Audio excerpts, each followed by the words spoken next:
Good morning.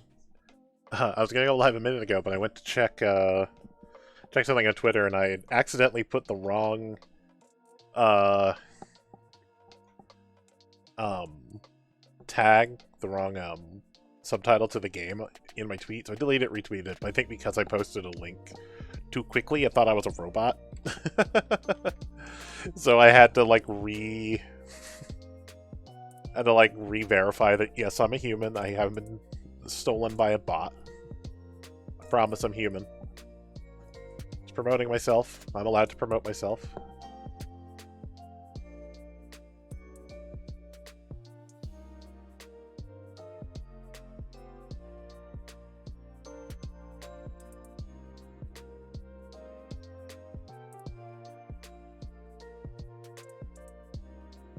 So hello, welcome. As you can see from the title, we're starting that game right there, King's Quest 6.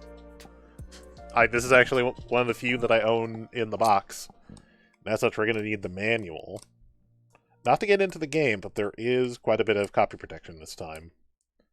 Probably partly because it was on DOS at that point as well. Or, it originally came out on floppy, and then they also had a CD version. We're playing the CD version, which is not my favorite version of the game, but it's the one that I have available, since apparently the GOG one is just the DOS version, or just the CD version now. I don't know when that happened. I'll have to check the Steam version at some point, see if that might be the DOS version. Also, I'm going to apologize ahead of time. I checked the game, and I've gotten some of the volume at a decent level, but anytime it's playing a full video, which includes the very beginning of the, yeah, right? A hole in our ceiling and the 3 floors above us. Hey, babe. But the 2, like, full-on, full-motion videos in the game, the credits might count too, I'm not sure yet, but are an intro sequence for the whole game, but also the first thing when you launch the game. It sounded like something fell over behind me. Might have been outside. It sounded like something fell over, and I'm just making sure. Losing my mind.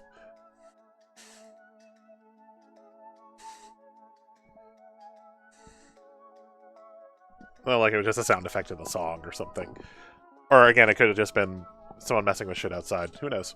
So yeah, it's... I have the desktop audio turned down a bit, but the very beginning of when I start the game is going to be very loud. So... apologies in advance that there's about to... It's like not only... It's just like a just a... Like the THX thing or something. Like to the point where until I went in and turned the volume up in the game, actually, the in-game volume and that intro video volume are just vastly different for some reason. Don't know. But I hope you're all having a good day. I told Joe before this, I got an email today that our GameStop's closing, which, I mean, it always sucks when a game store is, when a store is closing in general, but hey, maybe I can find a good deal or two. So we'll see. I mean, we'll also see if I even go at any point.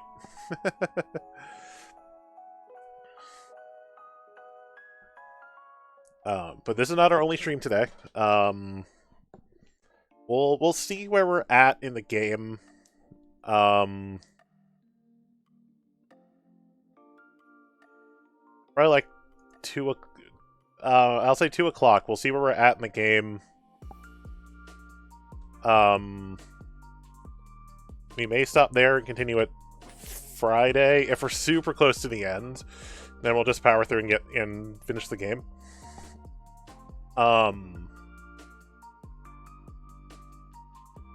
Yeah, not sad for the corporation, sad for the employees. And, I mean, sad for people who want to shop there, but clearly not enough, because,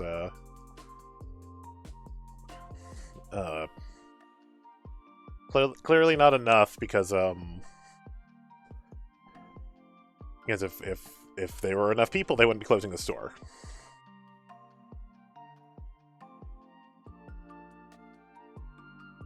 I'm just checking something real quick. I didn't get in. That's nonsense. Sorry, I was looking at Game Awards.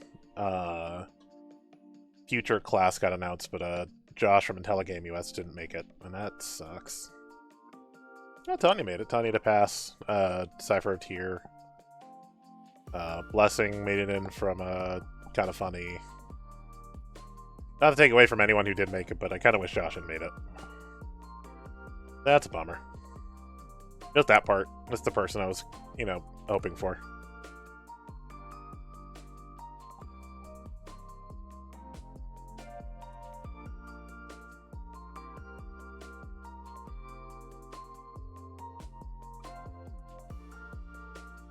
Okay. Stop checking Twitter.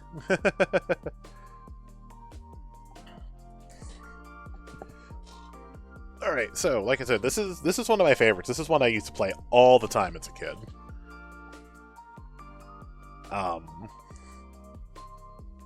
did put on a sweater for the cozy vibe I generally get from the game.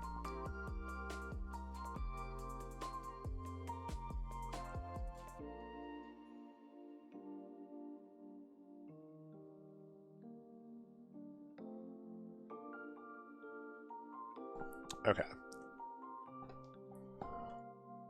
Well, this song is winding down. Hey, Jedi, how's it going? Thank you for the shout-out in your Discord, by the way. Alright. I will apologize in advance, because, I'm doing pretty good.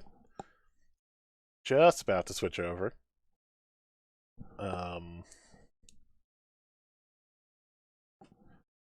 reshuffle some stuff here.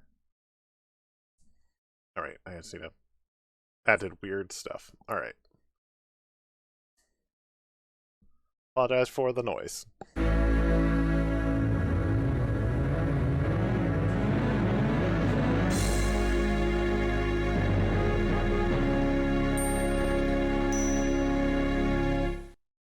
Game starts real hot.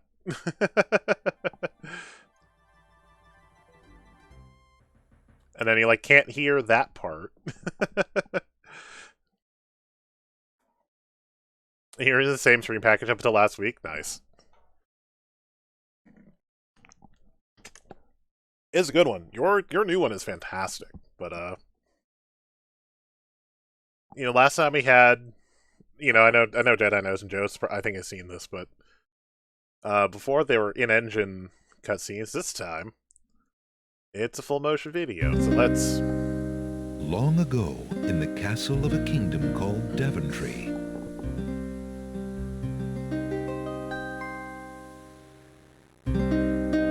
Alexander, here you are. Oh, you're still not thinking about Cosima, are you? I suppose I am. Son, it's been months. You've got to pull yourself together. After all, you only met her that once. I know. Have you discovered anything about the land of the Green Isles? No. No one's even heard of it. It's like she's just vanished. I wish I could help. Please try to think about something else, dear. I'll try, Mother.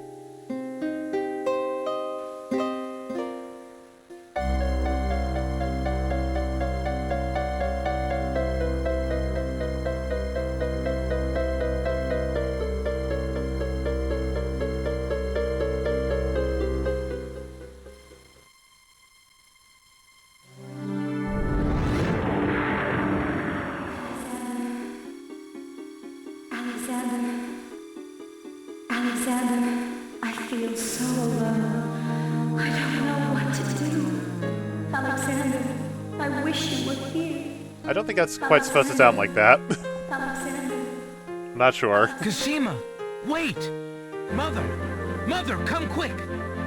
Alexander, what on earth? You're white as a ghost. Mother, I saw Cosima. She was in the mirror. In the mirror? The magic mirror? Yes! And it showed me how to find her. How? The stars!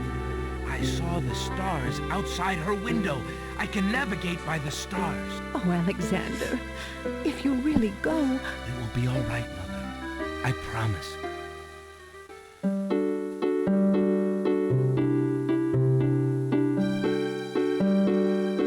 That's a dubious...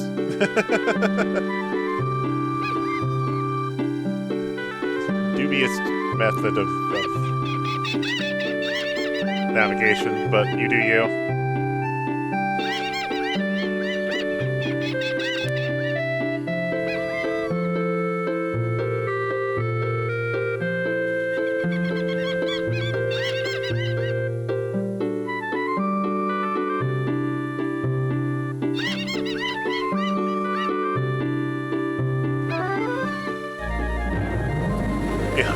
Even more modern.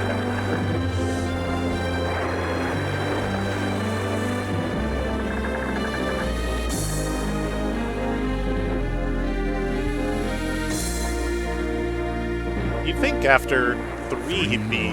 months, Prince Alexander sailed the known seas and beyond. He'd be less excited to jump onto a ship, but...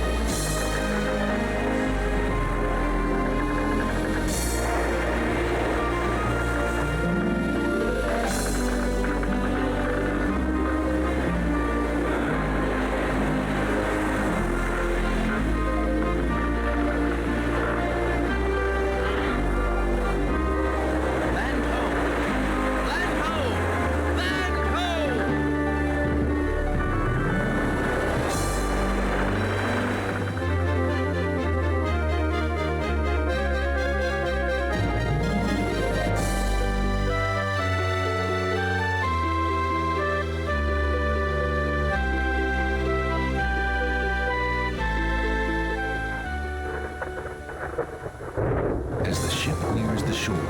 Day turns to night, and the sea turns violet. Yeah, seagulls don't have to flap at all.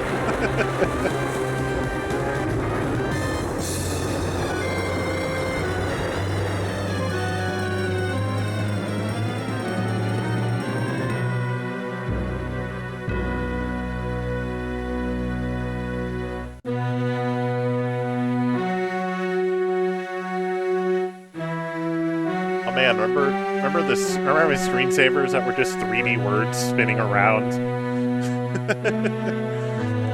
Because this logo has that vibe to it.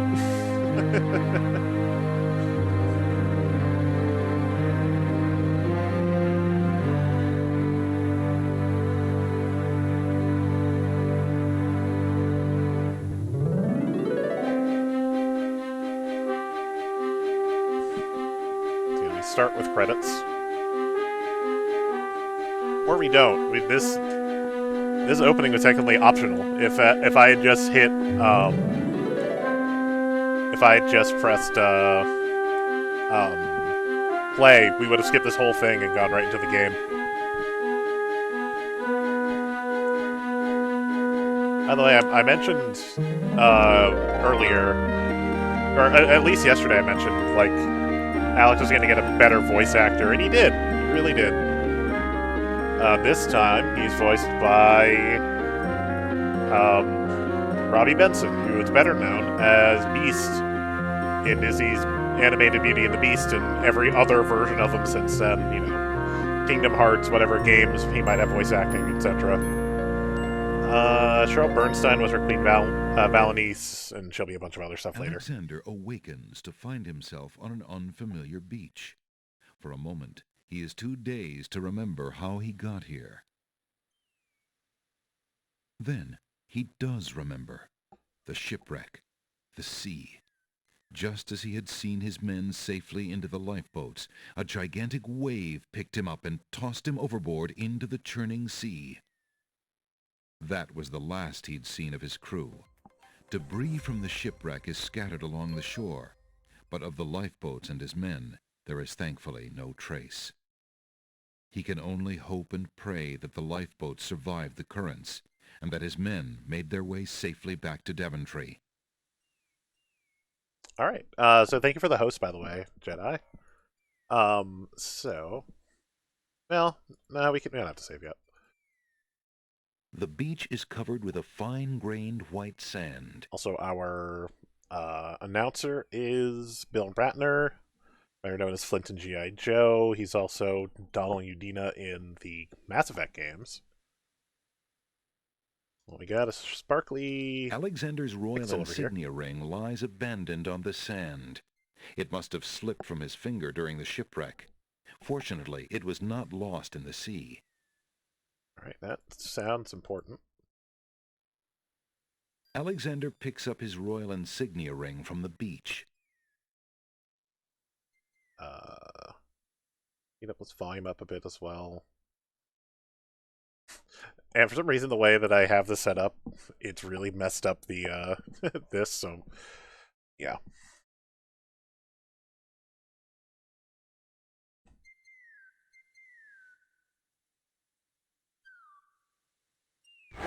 Alexander pushes the plank to one side. A box has been partially buried under sand. Also, you can... There we go. I didn't hear the sound effect the first time. Also, you can... Alexander's treasure box lies partially buried in the sand. It must have washed ashore with the other ship debris. You can switch between icons with right-click. Alexander takes the coin and leaves the ruined box where it is. Try something real quick. Sound is coming in. Once again... It just seems like the sound is coming in really low, but it's just that one sound effect. It's kind of important. This is point sound effect. The ocean appears calm, but there's a dimpling pattern to the surface which indicates an undertow. The sky is sunny and clear. A few white clouds accent the bright blue. So the one upside of us running the Windows version. The ocean is not as calm as it appears. Underwater currents tug at Alexander's legs. Actually, thinking about it, we didn't save. F5 does not save anymore, so let's save over this. The ocean is not as calm as it appears. The underwater tow is amazingly strong here. It pulls ferociously at Alexander's legs. Before Alexander can retreat, the current grabs his legs. The shifting sand vanishes from beneath his feet. Against his best efforts, he is dragged out to sea. I'll give them credit on this one. They do warn us. The currents around the island pull Alexander under. As Alexander struggles to the surface for the third and last time, he finds himself wishing he'd paid more attention to the warning signs of an undertow. Plus, we get this awesome game over screen. Oh. Next. Nothing like getting swept off your feet. I love that game over screen, but we don't need to do any of that, so... I do appreciate that they do warn you, like, no, this is a stupid idea, don't do it. In the distance, a majestic castle shines in the sun. A hollow in the trunk of the old tree forms a perfect nesting place for wildlife. To the left, a small village seems to invite the weary traveler. Well, we are royalty, we might as well ingratiate ourselves with the local royals, right?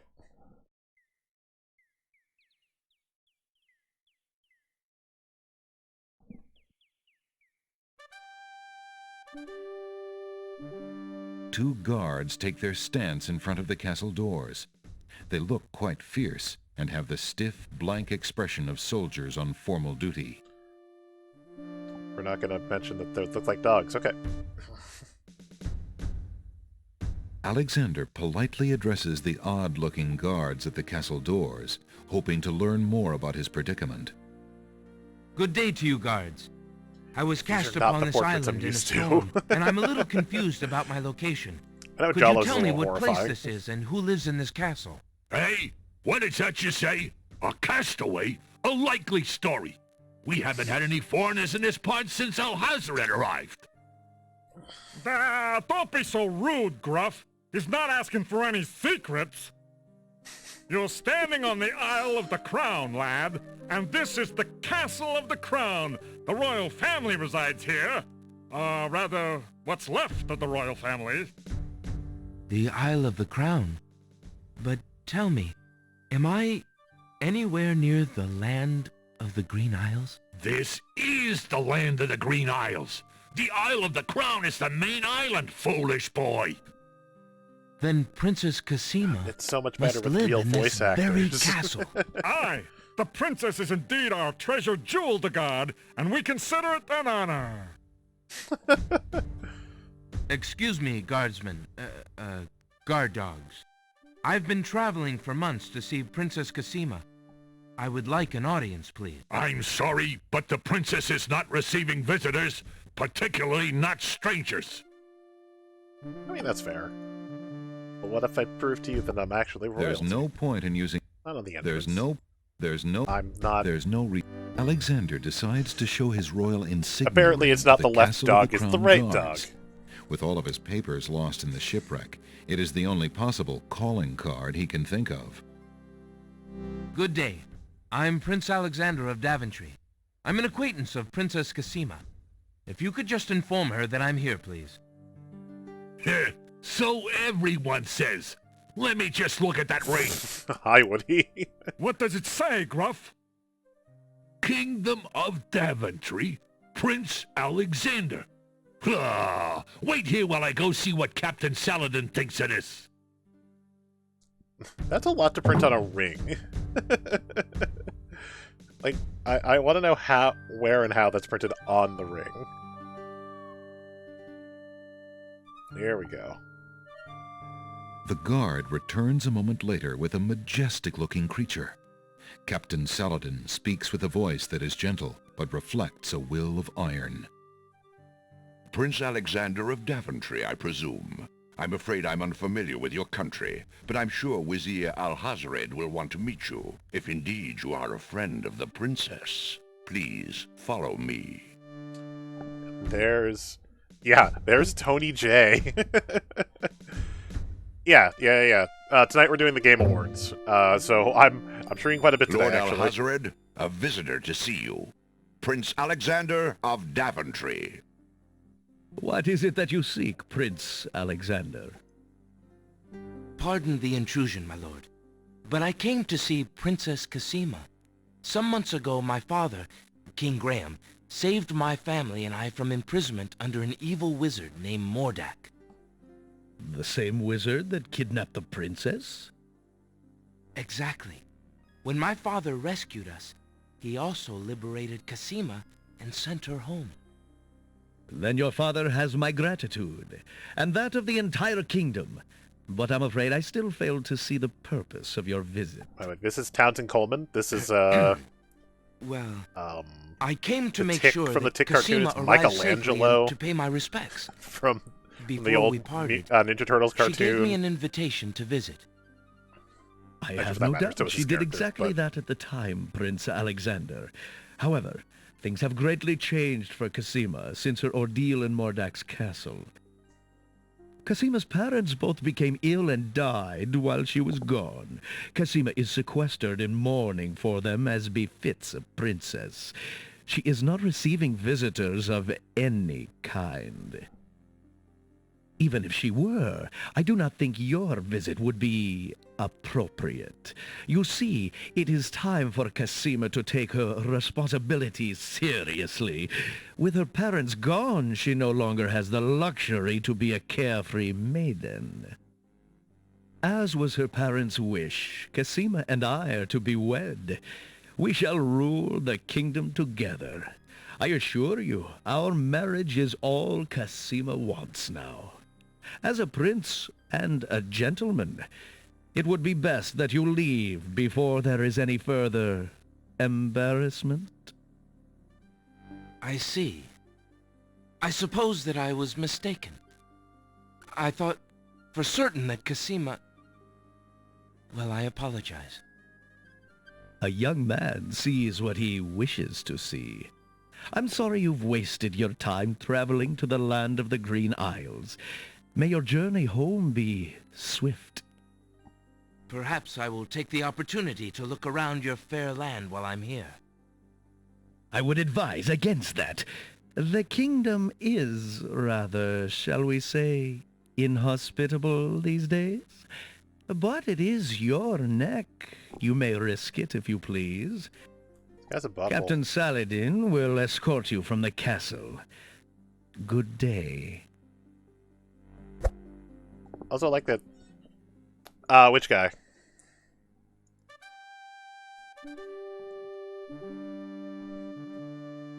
You have had your hearing with Wazir Al-Hazred. I trust you will respect his wishes and not return. I have been instructed not to let you into the castle again.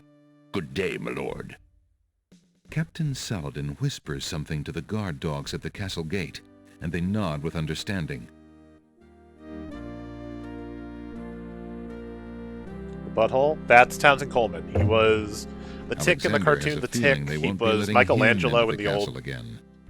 He was Michelangelo in the old Ninja Turtles cartoon. I mean, he's a ton of other stuff in here too. Really? We're gonna play this? There we go.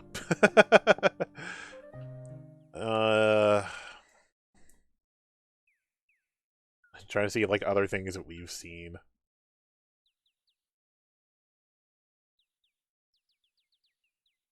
Fuba Canard in the Mighty Ducks animated series.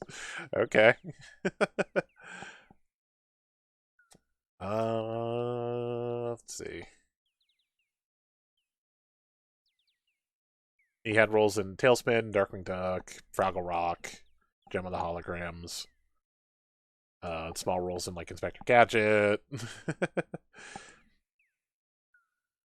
I think he. I'm getting voice actors confused now, but we're gonna head into town while I look at this.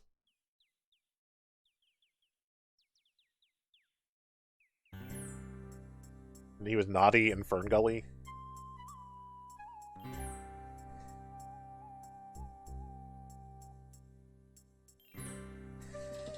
Good day, peddler. Good day, sir. If you would like to get one of my fine new lamps, I'll need an old lamp in trade. Isn't it a rather bad business? Taking old lamps and giving new lamps in exchange? Well, there's always a chance that I'll find a genie. If I had a genie, I'd be richer than a king. Besides, there's always a roaring business in antique luminaries. No problem, babe. Alright. The sign above the door says Ali's Books. The sign says Pawn Shop. The pawn shop window has the words Curios and Antiques painted on it. What an interesting looking shop. Well, we're gonna bookshop first. Old lamps for new. Old lamps for new. You know, I think the portraits will grow on me except for, like, Jalo. Hello. I will be right up. Now, what can I do for you? Also, looking at, An old man occasionally steals sidelong glances at Alexander from under a concealing hood. looking at Ali, he was a prolific voice actor. He was like, what the hell? He was Astro in the Jetsons. He was, that dude, Don Mezek. A lot of stuff. He was Buttley in Wacky Races, Boo Boo Bear and Ranger Smith in the Yogi Bear Show. Like, Hampton J. Pig in Tiny Toon Adventures. He was the dad in Johnny Quest. Like, the dude did a lot. Alright, back to this. Good day, sir. I'm a stranger in this land. What can you tell me about the land of the Green Isles? That is quite a question, young man.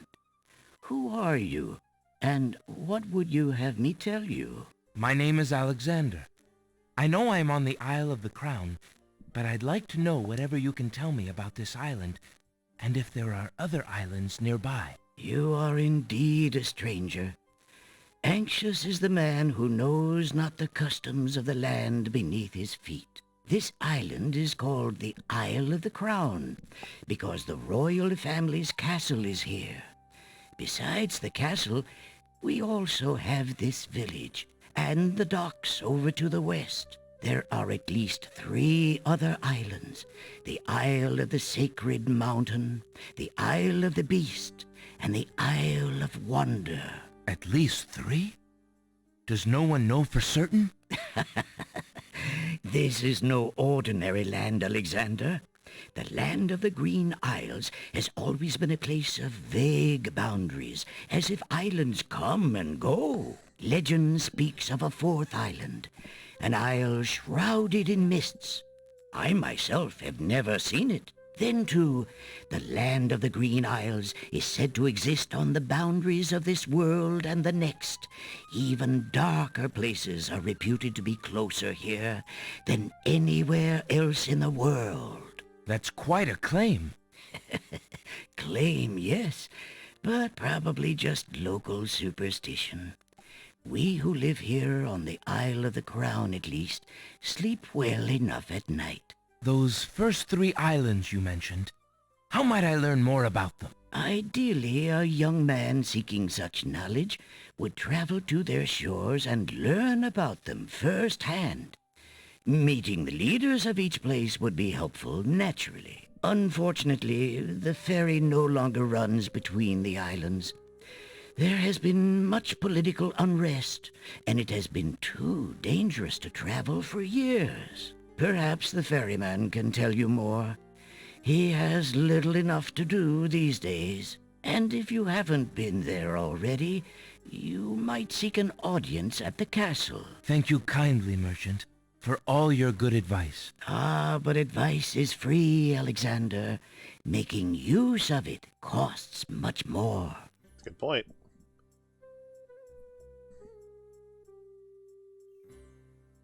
Alexander is not interested in those self-help books.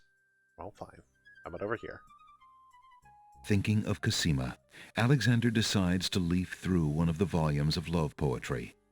He reads, "Thy hair, thy lips, thy beauteous face, and all thy studied female grace have won for thee anon a place within this broken breast." Not bad. And another. "Upon the shore the lilies bend, untouched by worldly care, where shadow they her earthly bed, oh, that she were not there." Yikes. And another. "What was it when I looked at you? What power has chained me through and binds my heart with links so tight I cannot live without the sight of you? What nameless thing has captured me and made me powerless to flee? What thing is it without a name that brings my mind e'er back the same to thee? The name of love cannot apply.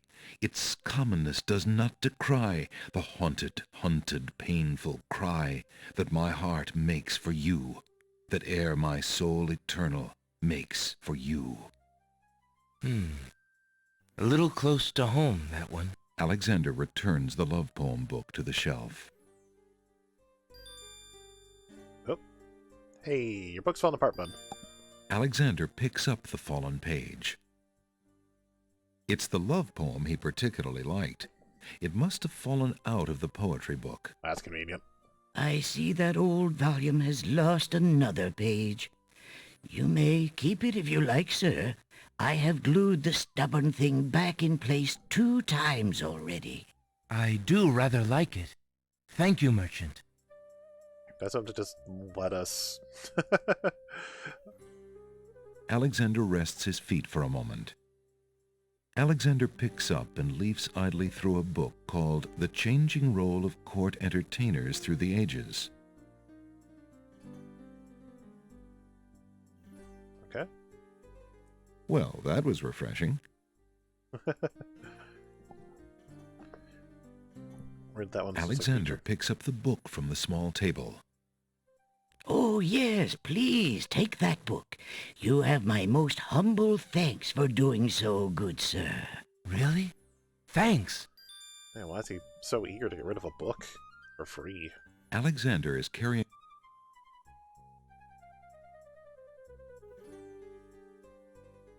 Alexander opens the bargain book and reads a paragraph at random. 2 dulcimers raised to the degree of 40 half-dulcimers, divided into equal parts by the third of a cackle of grouse geese, put over the result of 10 fine mackles, albeit small fine mackles, stretched over the total of 53 1/8 bottles of wild... I wonder how long that would have gone if I hadn't hit the button to skip it. Phew, what an incredibly boring book. No wonder the bookshop owner wanted to get rid of it so badly.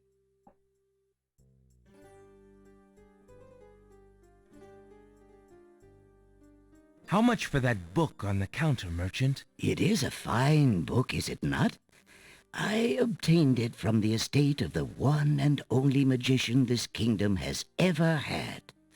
Poofed himself into an aardvark in the end, or so I heard. I never found the spells all that useful myself, but then I lead a boring life. I tell you what, if you can find another rare book, something a bit more marketable, I might be willing to exchange the spell book for it.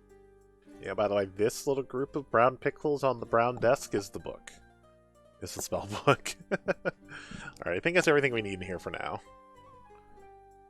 Yep, okay.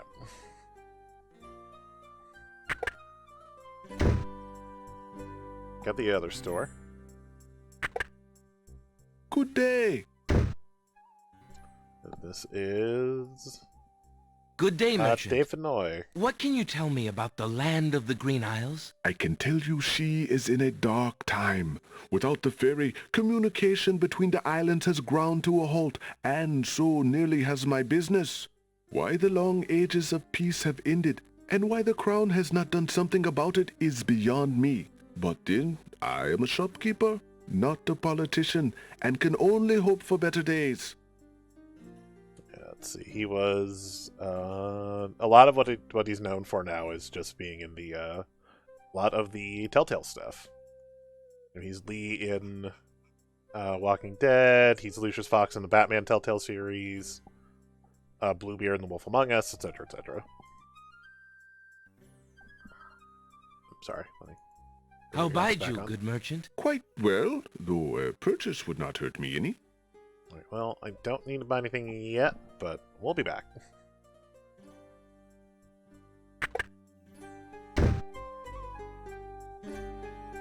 Alexander... Nope.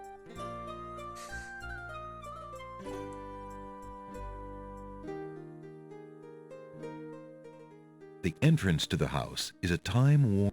The house is made of stucco and an architectural style native to the island. It is apparently quite old since climbing vines embrace its exterior. There's a young girl in the yard. The girl is dressed in a long, plain orange robe with a thick headdress. From the appearance of her clothes and from a skittish, fearful look about her, Alexander gets the strong impression that she is a servant, or even worse, a slave. The serving girl appears to be stealing a quiet moment tending the rose bushes. The girl is too far.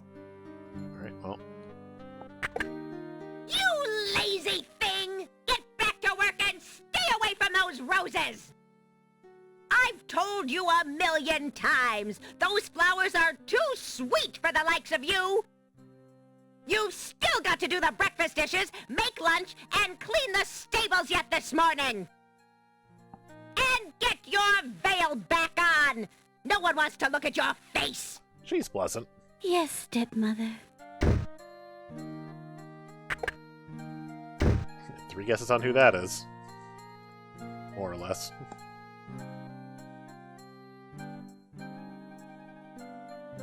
Alright, we're not doing this. We're not... There we go. Hey, stranger, come join me. The water is wonderful, and I can show you the way to the next island. Good day. I'm Alexander. What are you doing in the sea? What does it look like I'm doing? I'm swimming. I mean, come join me. The water's wonderful. I can show you the way to the next island.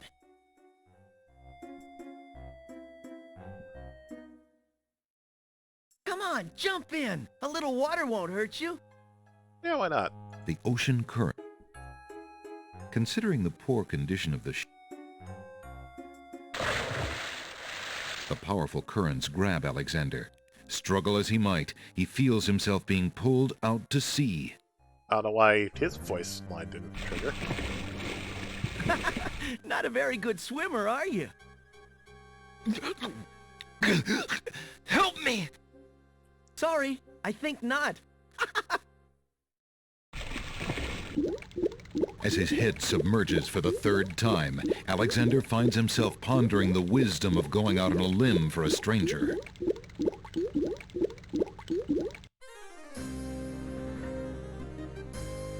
Tickets. Oh.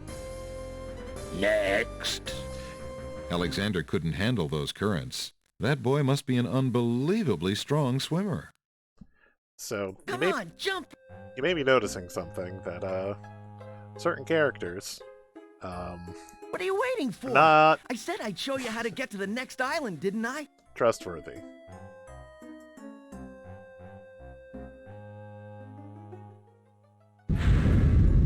That's strange. The young boy in the water just disappeared. Oh well, perhaps he just dove under the water.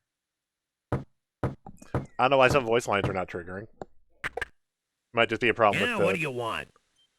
Might just be a problem with, the game as is. Alexander... Nope, don't talk to Excuse me. yourself. My name is Alexander. The owner of the bookshop in the village told me you might be able to help me. I hear you used to run this ferry for the islands. I'd like to talk to you if you have a moment. You say old Allie sent you? I can't see why. The ferry's not running, you know. I understand. I'd just like to talk to you about the islands if you don't mind. Well, I guess it'd be all right if Allie sent you. Well, don't just stand there. Come on inside. What is it you wanted to talk about, young man? I'm a visitor to these islands. I'd like to learn what I can about the area. So you said outside. What is it you want to know? Well, for one thing, why has the island's only ferry been dry docked? Huh. It just ain't safe to sail these days. What with the islands feuding and all. Wazir Al-Hazred ordered the ferry closed till things settled down. Me, I don't think she'll ever see water again. But why are the islands feuding? You got me. Something about stolen property or some such thing. 'Tis a real shame. Things used to be so friendly. Then this unrest is recent. A few years is all, but it's been long enough. Perhaps if the ferry were repaired. This old thing? This ferry's been out of water so long she's no longer even seaworthy. Her boards have dry rot. She'd fall apart at the first taste of seawater. But there must be some way to get off this island. There's only one other way to travel that I know of. A magic map. The owner of the pawn shop can tell you more about that than I can, Alexander. Tell me more about the ferry. Magic map sounds I remember helpful. when I used to ferry Queen Ilaria and Princess Cosima themselves. There was no thought of danger back then. They used to go visiting to care for the needy and to keep up the friendly relations between the islands. I remember their last trip. Things had started getting nasty by then, and when they came back aboard, I gathered that the Queen and the Princess had been received a bit coldly. Princess Cosima was such a pretty thing, and she was terribly upset. But who could be spreading these lies, she asked the Queen, but the Queen had no answer. Okay. What do you do now that the ferry no longer operates? Me? I'm out of a job. The job my ancestors have held for generations. I'm the only one trained to avoid the reef and the rocks. But that knowledge does me no good now. Is there no other boat on the island? One that might be more seaworthy? Boats don't last long on these shoals, as you may have found out if you got here by ship. You can be quite sure that this old ferry is, or was, the only craft on the island. Tell me more about Princess Cosima. Ah, such a beautiful child, and so pure of heart. Why, a contrary thought has never crossed her mind. Her mother was the same. The king and queen, they served the islands, not the other way around. Always thinking about the people. Ah, they are sorely missed. What else can you tell me about the land? Let's see. The Isle of Wonder's a lovely spot. A bit crazy, mind you. Gotta have a good sense of humor to enjoy a tour there. What else can you tell me about the land? The Isle of the Beast is pretty, but unfortunately, you can't get very far onto the island. What else can you tell me about the land? The inhabitants of the Isle of the Sacred Mountain are the most gorgeous creatures you'll ever see. If you ever get to see them, that is. What else can you tell me about the land? The Castle of the Crown sure is a beauty. She's the finest palace ever built, I'll warrant. What else can you tell me? Some say that the land of the Green Isles is near the edge of the world, and that the deadly currents are a result of a magnetism that sucks life from this world to the next. Of course, that's just silly talk. What else can you... Let's see. Alright, so return to repeat, so we'll stop. I see you have a rabbit's foot. Has it brought you much luck? As you can see, my luck's been out for some time now, despite that old charm. Why don't you take it with you? Perhaps giving the darn thing away will bring me good fortune at last. Perhaps it will at that. Thank you. Alright. That's all we need. Well, I think I'll be going now. Thanks for allowing me into your home. Posh, not at all. It breaks the boredom, if you know what I mean. Big size. Alright. Well, we're stranded unless we can get a hold of that magic map, so see if we can figure out how to do that. Can I take a rose? Alexander has not been... Okay. We're not quite that. Take everything it's nailed down. Hello, Gamer Pro. Welcome. We're still pretty early in the game. I just did the whole ferryman thing if you weren't here. Back in the bookstore.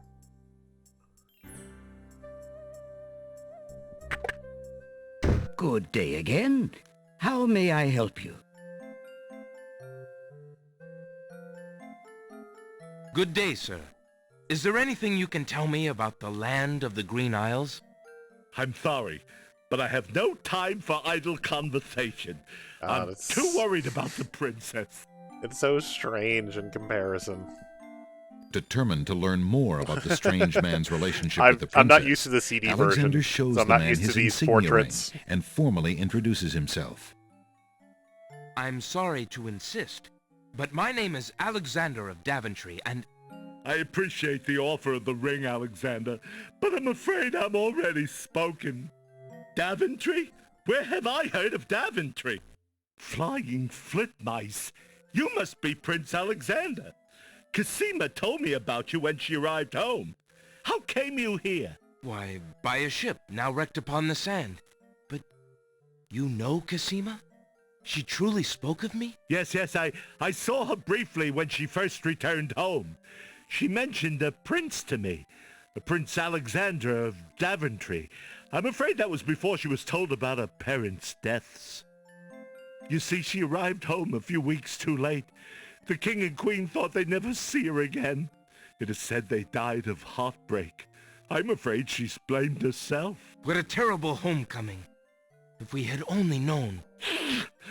Terrible indeed, poor thing. Everyone in the kingdom seems to despair with her these days. The streets are silent. Where is she now? The princess is sequestered in mourning. It's a rather dated tradition, and not required, but the Wazir says she insisted out of respect. I see. You've yet to say who you are, and how you know the princess. I? Oh, pardon me. My name is Jallo. I am clown to the royal court, and had been since the marriage of Cosima's parents, King Calipham and Queen Alaria. Oh, those were the happy days. The pair of them were so full of joy and life, so in love. That's a very and broad Cosima's lower half of his It face. would be hard to explain how long they had waited, how they had hoped for a child. I mean, she was such a charming little thing, smart as a whip, kind and sweet. Oh, she means everything to this kingdom, Alexander, and to me. I'm so terribly worried about her. About her grief over her parents, you mean? Well, the truth is, I do not trust the Wazir or his plans for Cosima. I'm still living at the Castle of the Crown as court clown, his clown. But it is more to keep my ear to the ground than out of loyalty. I wish I knew what the princess thinks these days. If only I could find Sing Sing, Cosima's pet nightingale. I might be able to send the princess a message. As it is, I must wait for the end of her seclusion. Now I'm afraid I must hurry back to the castle. I'll try to return to the bookshop again later. Thank you for speaking with me, Jallo. I hope we meet again soon.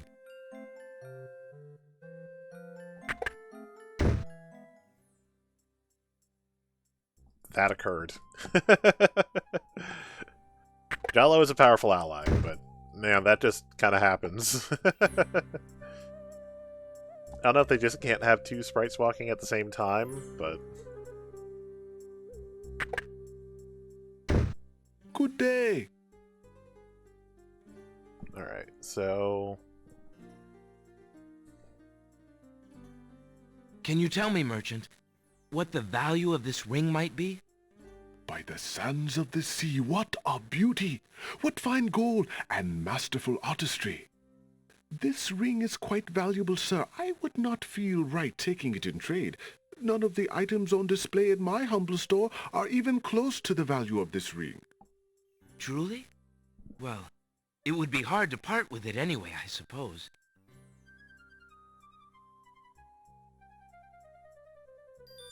Alexander takes a mint. Alright, well, he doesn't want the... I have ring, this I copper guess. coin. Is it of any value to you at all? Most interesting. I have never seen a Daventry coin before, but it is copper genuine enough. I might even find a buyer who is interested in foreign currency. The items on the front counter are the only things in the store that I can let go for the price of 1 copper. You may make your choice from there. Alexander looks at the items on the counter to make his selection. That mechanical nightingale looks intriguing. I believe I'll take it. I should have talked Very to him well. first. Okay. Your coin is well spent. Remember, this is a pawn shop. I am always willing to take back... I'll remember. Oh. Thank you. Accidentally clicked. He'll take his... Excuse we me, can always merchant, trade those 4 items. But the ferryman mentioned that you might have a magic map of the land of the Green Isles. Why, as a matter of fact, I do. I keep it under the counter. It's been gathering dust so long that I nearly forgot about it. It was quite a few years ago, you see. The estate of a wealthy wizard fell into my hands when he died. It was useless magical junk mostly, which reminds me, I've still got some things of his in the back that I need to dump out. Anyway, the magic map was the one true treasure in the lot. The wizard was quite old and feeble and had enchanted the map to aid in traveling. It is said that one need only desire to be on an island depicted on the map to find oneself there. It is a very valuable map, as you can imagine. Unfortunately, no one is interested in traveling these days. It is far too dangerous with the current state of the kingdom. What would you take for the map? I would normally want something magic in return, but since I am hardly overrun with prospective buyers, I would be willing to take anything of equal value in exchange. We'll try the ring again, because... Would you be willing to take my family ring in exchange for the magic map? Daventry, are you a king then? No, that's my father, King Graham. I'm just Alexander. Well, Prince Alex, she is a beautiful ring. Are you sure you can part with such a unique family heirloom? The ring does mean a lot to me. I didn't always have a family, you know. Still, it is only gold. There are more important things at stake now. Then you now own a magic map, Prince Alex. I will keep your ring out of sight for a few days. If you find anything else of great value in your travels, you can come back for your ring. I would hate to see it melted down for gold. Ah, and a warning about the map. It will only operate when you are out in the open and within sight of the sea. The limitation has something to do with the teleport spell ingredients. You might try the beach. Thank you. You are very kind. And I'll remember about the map. Yeah, so I think on this Suddenly, island there are a the couple places old we can man use it. in the concealing cloak sneaks past Alexander, and with a sneaky dart of his hand, steals a mint from the candy jar. Oh. The old man stuffs the mint into his mouth and wobbles unsteadily out of the pawn shop. Okay, weird that mint seems to get him drunk. Messes him up, regardless. Master! I followed Prince Alexander as you wished. From the pawn shop owner, he just abstained, just reprieved. He just got a magic map. You fool! You've been eating those mints again. I ordered you to stop that. Yes, Master. Now, what is this about a magic map? With a map, Prince Alexander could travel anywhere as quickly as I can. I thought I took care of the only means of travel. By my scimitar, I can't have him stirring things up now. Get a hold of yourself and listen carefully, Shamir. Go to the other islands and tell them... Interesting. This is the first time I haven't had a very specific bottle. Like, that's a different bottle than I'm used to.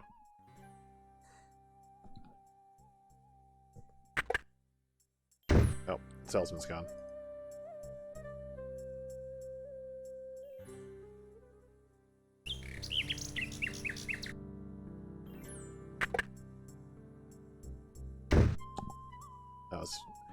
I don't know if it's the emulation or what, but I'm like missing some sound effects occasionally. It feels, I think.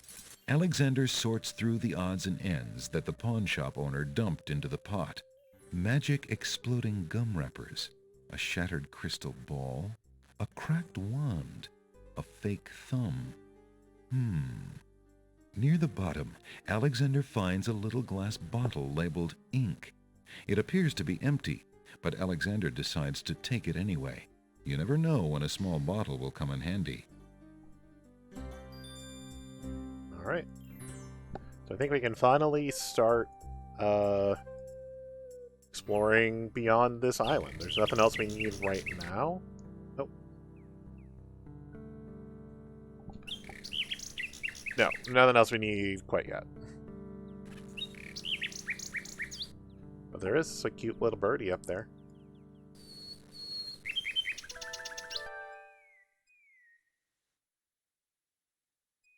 Alright, get back to the beach. We're done walking, Alex. Alexander pulls out his magic map. So we've got Isle of Wonder, Isle of the Beast, Isle of the Sacred Mountain. Alexander feels a strange pulling sensation. And if there's anything else, it's not here.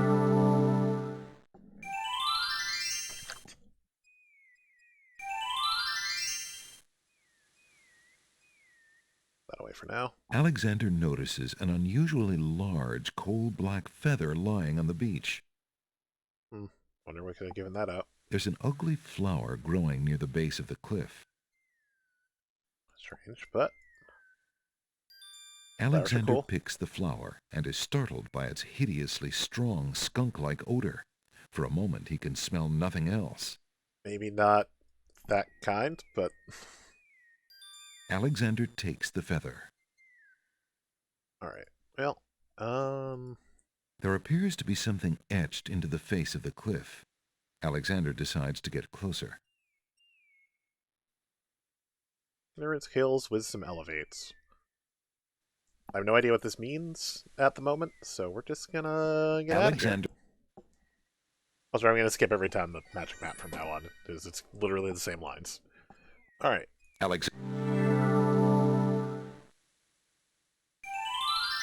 Otherwise, hearing strange pulling sensation is gonna get real old.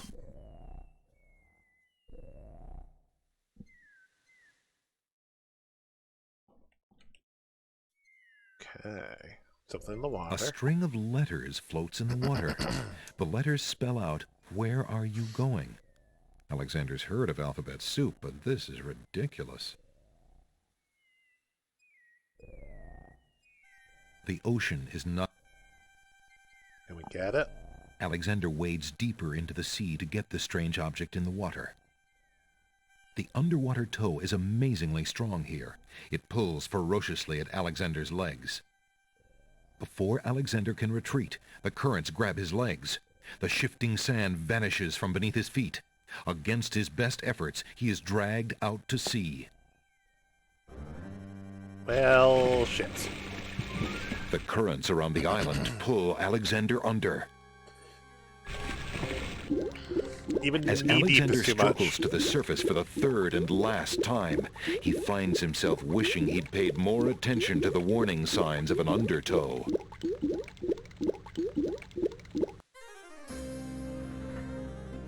Well, we are dead again. Tickets. Oh. Next. Nothing like getting swept up. Yep, so that's not the solution. One of the oysters is sitting up in bed and doesn't look very happy. He seems to be the only one who can't sleep. In the oyster's mouth, Alexander can see a glint of white. Why aren't you asleep like the other oysters? Oh, I'm so weary, but I can't sleep.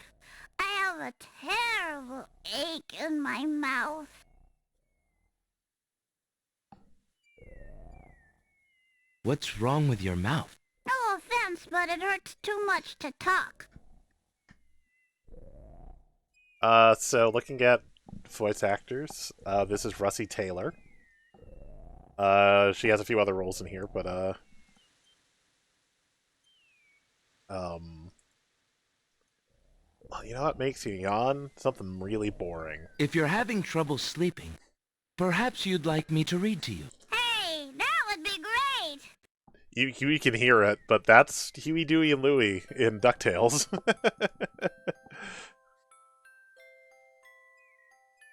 2 dulcimers raised to the degree of 40 half-dulcimers, divided into equal parts by the third of a cackle of grouse geese, put over the result of 10 fine mackles, albeit small fine mackles, stretched over the total of 53 1/8 bottles of wild beast lard. Alexander sees nothing of interest. Darn it. Yields a gilded minnow of precise measurements, 2,069 centidrills by 3,023 6/7 puns. This is gonna make not me yawn. punts, as might be expected. This is not to say, however, in any sense whatsoever, that deviations in mean temperature of 5 or 6 dregs or so. Alexander makes a grab for the pearl. Hey! You fixed my mouth! It feels great! The little oyster drifts into peaceful slumber with the rest of his oyster friends. And now all the oysters are asleep in their beds.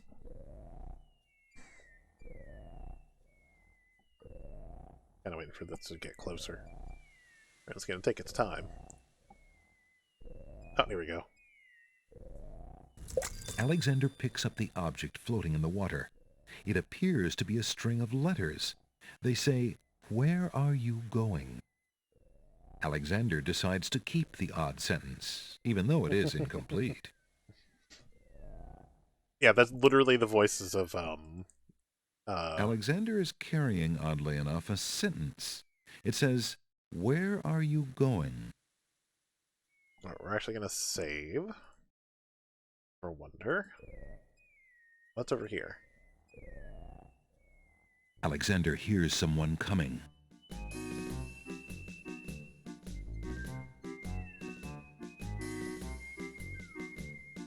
"5 fierce guards of the isle we be. Watch for a foreign man," said he, "with ears and nose, tongue, hands, and eyes. Its nature cannot be disguised. If man it be, then man it dies." That's all done Old message. Tom Troll, smell your smell. Do that which you do so well. Alright, so we have to try to fool these guys and think I'm not a human. Alexander holds the item out for the gnome with the stupendous nose. "My nose cannot be tricked that way. The smell of man still rules the day." A man so sailor knows, into the waiting sea he goes. Well, shit.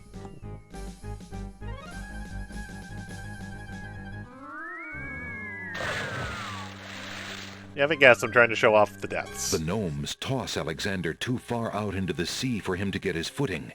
The currents drag him under. Also know there are 5 of them, but there's a lot of strength in those gnomes. They yeeted us.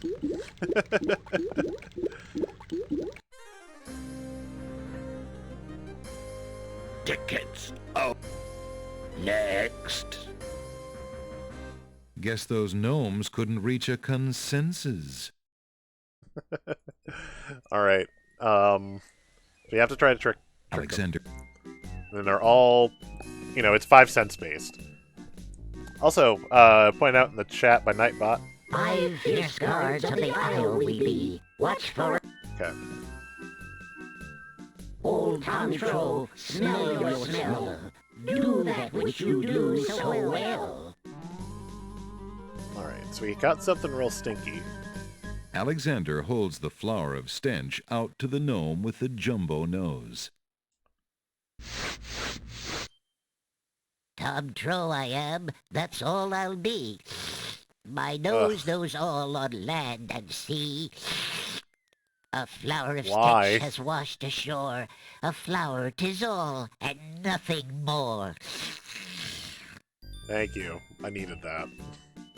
Listen, hark you, broken oar. Do your duty as you swore. With your ears, please tell us more. Now, I have a tiny problem with this, but...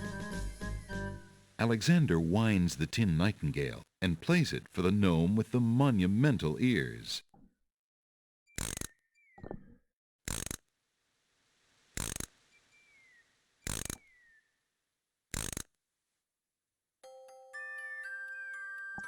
Somehow he didn't hear us cranking up the... cranking up the nightingale?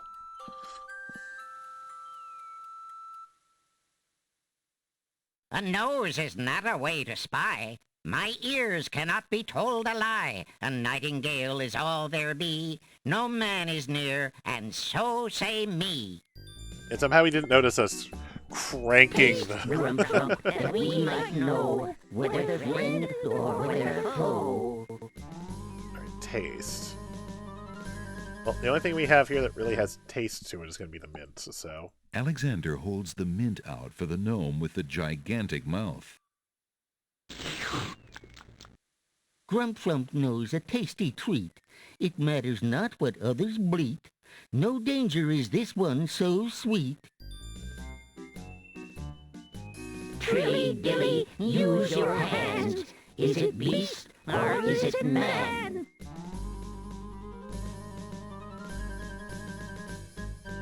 Well, one feather might be too suspicious. But what if he thinks it's a rabbit? Alexander holds the rabbit foot out for the gnome with the huge hands. So no one has any other sense. Be all you mad? What aileth thee? A bunny can't trill merrily. A hare does not at all taste sweet. A rabbit here is all we greet. Old Bill Batter, never fatter. Vision can resolve this matter. Look you now and end this chatter. We have an ink bottle, but it's empty. Well, it's worth a shot. Alexander pours the contents of the empty-looking ink bottle over himself. And thanks, I hate the giant hands. The giant eyes, for that By matter. all that's beauteous, fair, and sightly, 4 morons do I sleep with nightly. There's nothing there at all, I say. Enough of this. Let's now away.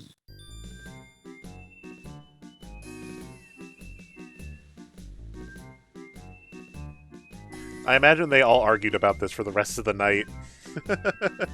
Alexander did it. He's fooled the guards. We did it. But that we did use up all the ink, so that we don't get to use against. Alright.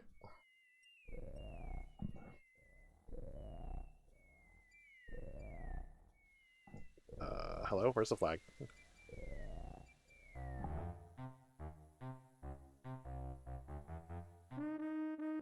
Wow. Hiya, gorgeous. Oh, what a luscious-looking hunk of flesh you are. Thank you, I guess. Who Oh, are this is you? our burn scene again. How charming of you to pretend not to know. I'm Black Widow, of course. The femme fatale of all femme fatales. Know what I mean? You know, I was just thinking it was time I found my 50th, another husband. It would be quite a horror, I mean, an honor to have me as a bride. Just look at my beautiful weaving. It's so light, so delicate. You'll never want to leave my little nest. Why is the spider trying to seduce us? It is a lovely web, but my heart is elsewhere, I'm afraid. Oh, drat! I mean, the loss is yours. I'm sure you'll change your mind once you consider the advantages. I can't save it. Damn it. Alright. Save it here. Save it for a wonder, so I have to do that again. So there you are, handsome. What can I do for you now? That scrap of paper blew into my web from those books over there. The wind just thinks it can deposit anything here. That scrap... Okay. Well, Can't hurt to get a scrap of paper. Alexander reaches out to grab the scrap of parchment. After my goods, are you? What a greedy little man you are. Alexander feels the sharp prick of the Black Widow's teeth. Then, a strange burning sensation.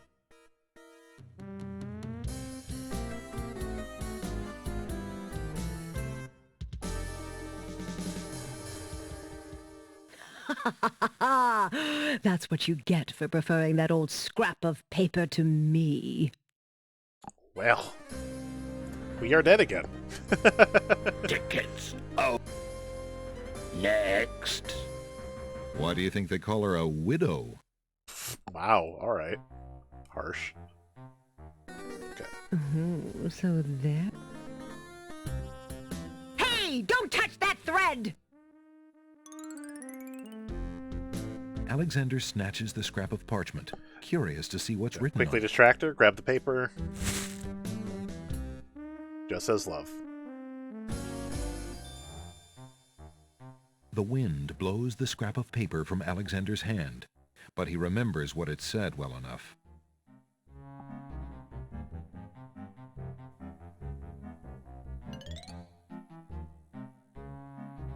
What do you think you're doing?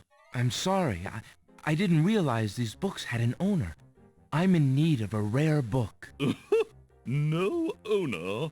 All books have owners, my good man. And this book owner, bookworm to you, wouldn't part with one of his books for anything. Isn't there something I can do for you to pay for the book? Let's see.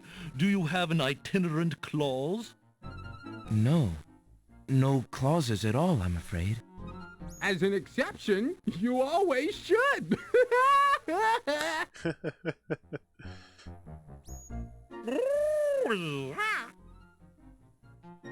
Don't mind oxymoron and diphthong. They're fairly limited grammatical principles, you know. Let's see.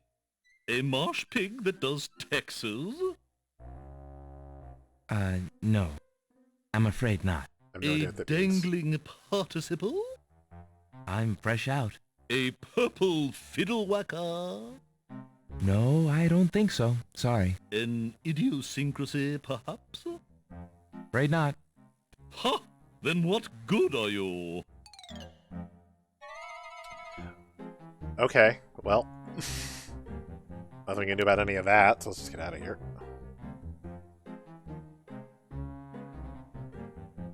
Really? We're gonna play this game again? Make me a liar about the navigation being easier? There's no reason. I'm not. Alexander. There. Jeez. Sometimes it's hard to tell, again, where the actual pointer on the map is. Alexander feels a strange pulling sensation.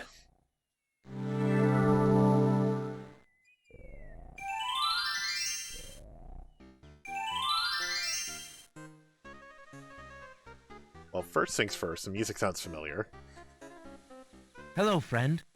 Aren't you an odd-looking little fellow? I'm not odd-looking, you are. Oh, I'm sorry. I didn't realize you could speak. Speak not. Funny is, speech I am and nothing but. So he's only speech. You speak strangely, friend.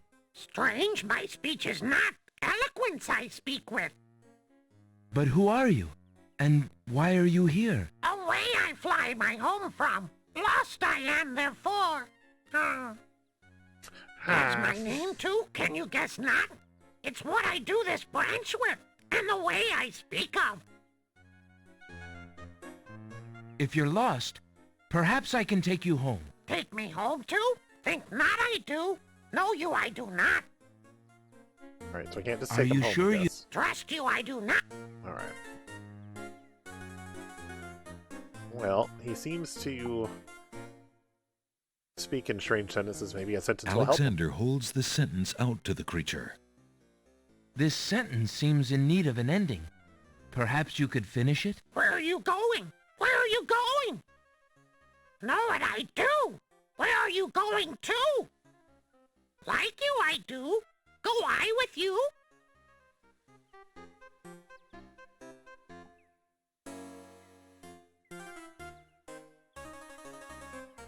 Well, that was certainly interesting. It looks like Alexander now has a passenger.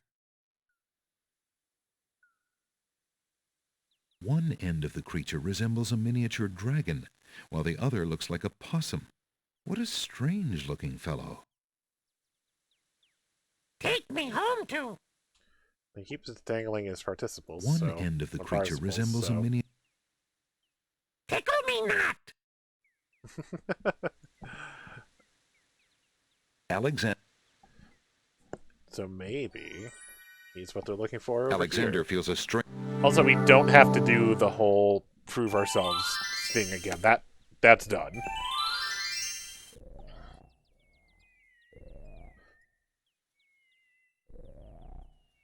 Yeah, there's probably quicker ways to do this, but it's fine.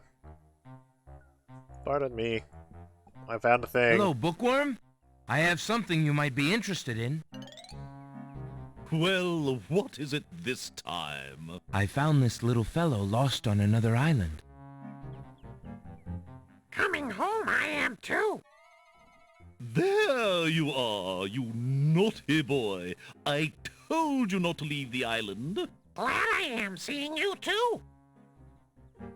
A most solemn celebration. Why does Oxymoron remind me of... Why does Oxymoron remind me of, like, the McElroys? So, you found my dangling participle. I suppose I'll have to give you something. Let's see now. Was it a rare book you wanted? Yes, sir. Well, then none of these will do. They've been sitting in the sun far too long and must be well cooked by now. This one is far more rare. A delicious little tidbit. I don't know how I feel about Bookworm having one thanks. tooth.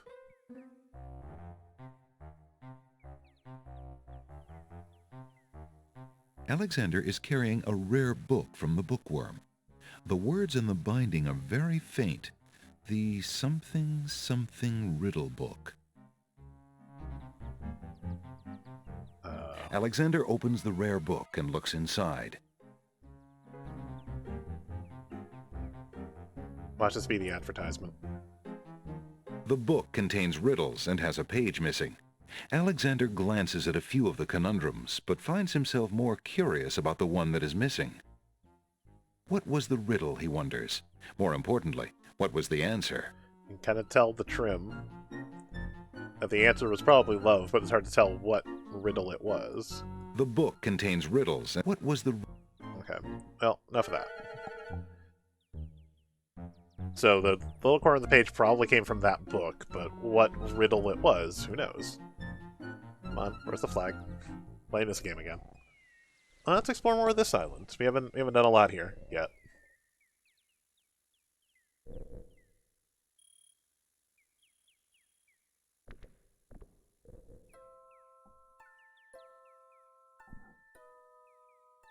There's a lot to look at here, goodness. There appears to be a hole in the garden wall.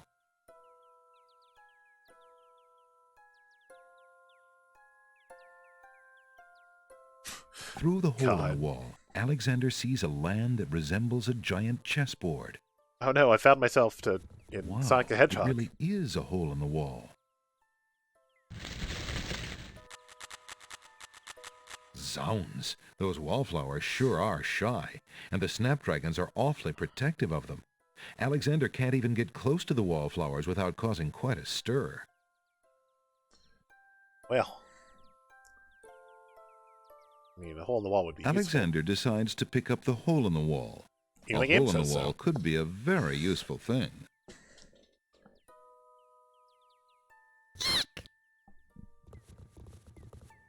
Alexander startled the poor thing. It's run off to hide behind the wallflowers. Well, not going to be that easy. Hey, Jean, how's it going?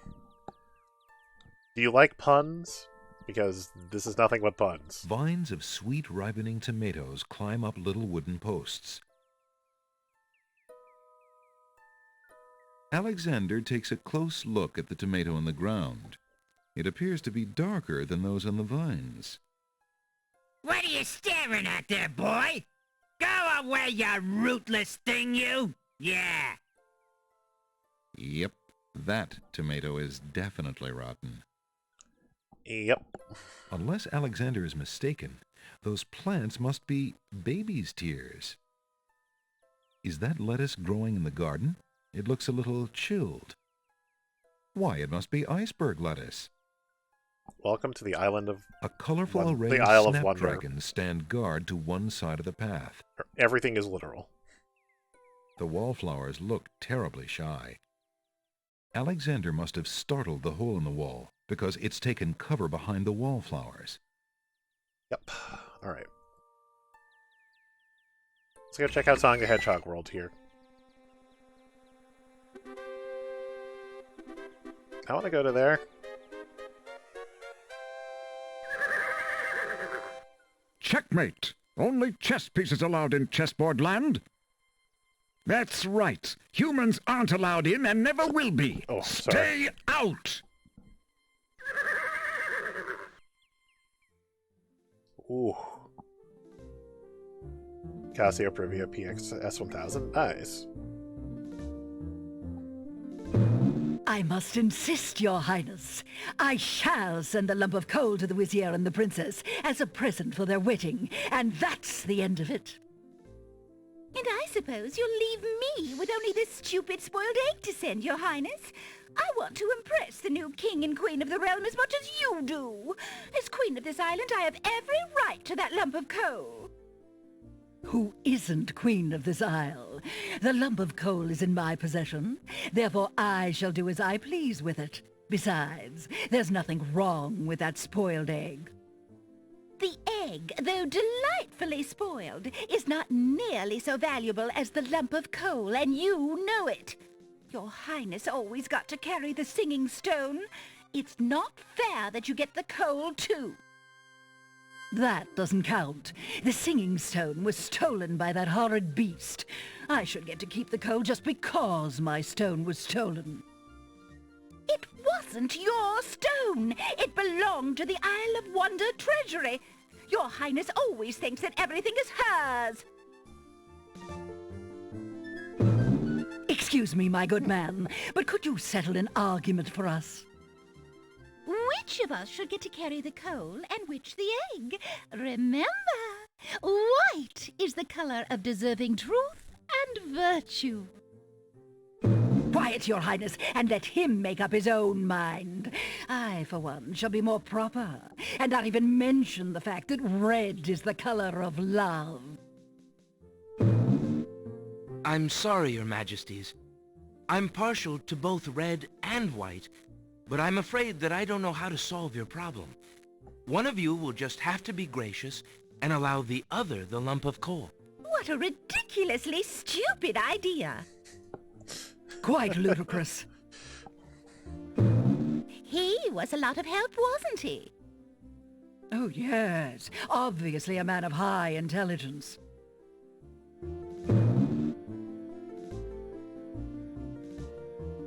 The lump of coal goes much better with my gown anyway. Black and red are imperial colors. That's the silliest thing I ever heard. Red does not go with anything, being much too self-conscious. White is the perfect accompaniment to any color.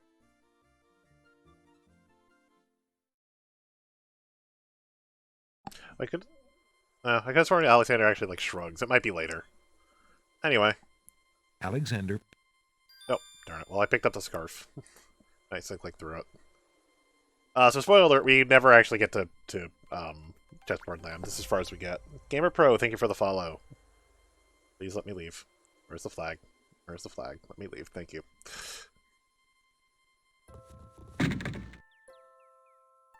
Alexander picks a head of iceberg lettuce.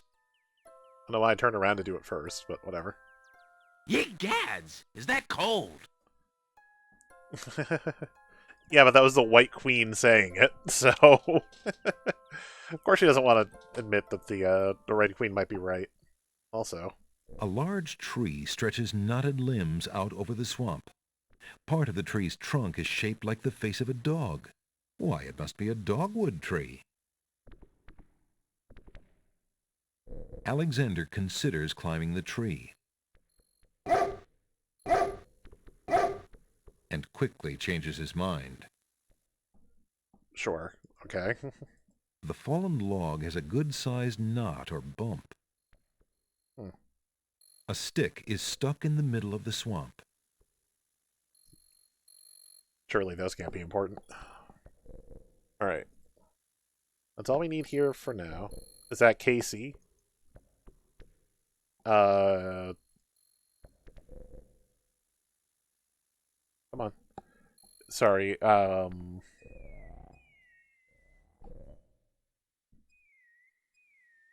Alexander. I don't know what you mean. So we're headed to... Nothing happens. The dog? Apparently, the map won't teleport its user anywhere. Oh. Alexander feels a strange pulling sensation.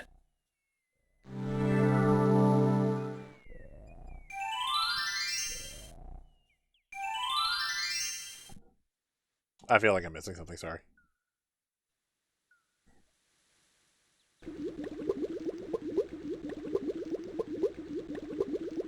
A pond lies across the path. The water boils as if over some magical flame. Hoping to cool down the boiling pond, Alexander throws in a head of iceberg lettuce. Of course, if you got something hot, cool it down with ice. The pond's water slowly stops boiling, cooled by the ice. It still looks hot, but bearable. Sweet.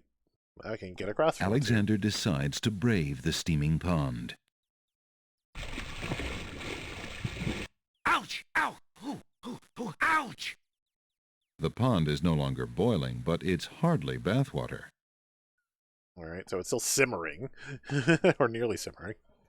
Alexander takes the old hunter's got lamp it. from the tree. Got it. Alright, so we've got the lamp. We've got a new lamp.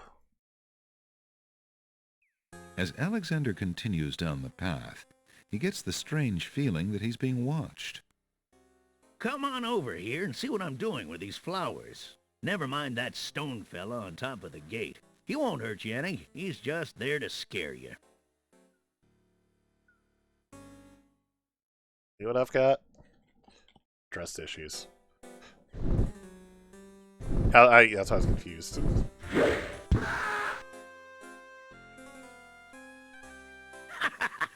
Gotcha this time.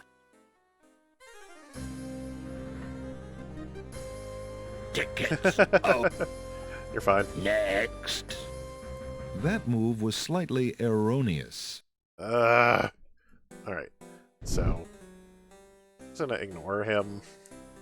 But there is something over here. The path through the woods runs through a gated wall here. 2 stone statues stand guard on the gate's lintels. To the north, the path continues on through a hedge of roses and a dainty gazebo. A man tends to a small garden plot on the other side of the wall. A brick lies in the grass. It must have come from the old brick wall. Well, you never know when you need a brick, so... Alexander picks up the brick. Well, since we can't advance past this jerk... A stone archer sits atop the lintel of the gate like a silent guardian.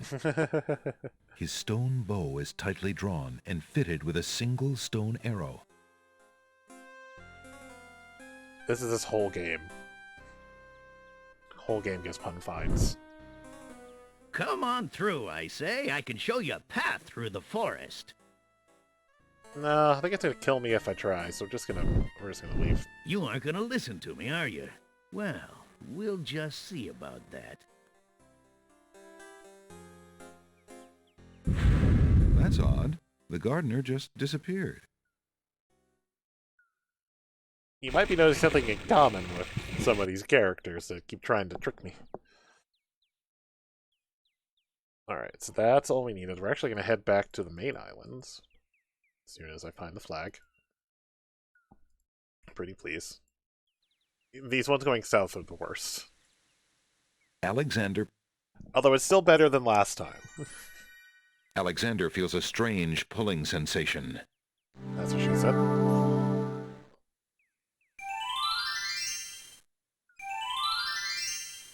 did he go? I don't know. Alright, you haven't been here, Sean. So, the basic plot is we're trying to reunite with our love. We met in the last game, but she's being held at the castle by a vizier who has a genie who keeps trying to find ways to kill us, basically. So anytime you see a character with gold, like glinting gold eyes, that's the genie. How fare you? And what news have you from the castle? Prince Alex, how I fare is close to boiling. Have you seen the wedding proclamations around the village? I've heard rumors of the wedding, of course, but I didn't want to believe it, and I never thought it would be so soon. Cosima. Married. Oh, it is an unpleasant thing to swallow, friend. If only I knew Cosima wished it. Tell me about the Wazir, Jalo. The Wazir? Now there's a dangerous subject. His name is Abdul al-Hazred. He came to the kingdom 15 years ago. The king was fascinated by his knowledge and his fine-sounding ideas. It didn't take long for al-Hazred to convince the king to trust him with the minor problems of daily government. You see, Caliph had a wife and a new daughter he wanted to spend time with. Al-Hazred became Wazir. And now? Well, how'd you pronounce he's it, had his eye on Wazir? Cosima ever since she was a young girl. And she is the only thing between him and the throne. Do you think he means to harm her? Oh, I honestly don't know. I think he'd rather keep her as wife. But whatever his plans for the princess, he will use her to his best advantage. That's his way. Perhaps he has charmed her. Perhaps she cares for him now. The Wazir is capable of anything. And Cosima must be vulnerable and lonely right now. Still, she has always instinctively distrusted him. Cosima has a good head on her shoulders. I'd be surprised if she's truly fallen for his words of love. I must return to the castle, Prince Alex, and you to your wanderings. May we both fare well. Thanks, Jalo. Appreciate it. Alright. You wanted a rare book. Let's give him a rare book. I found this rare book, and I thought of your offer. Very interesting. Oh, it is a wonderful riddle book. Riddles are much more marketable than spells these days.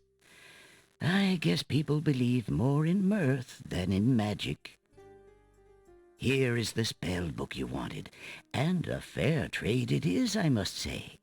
Enjoy it. I certainly hope so. We shall see how rusty my spellcasting truly is. Alright, well, now we have a spell book. Alexander is carrying a... Which... it's kind of familiar from King's Quest 3.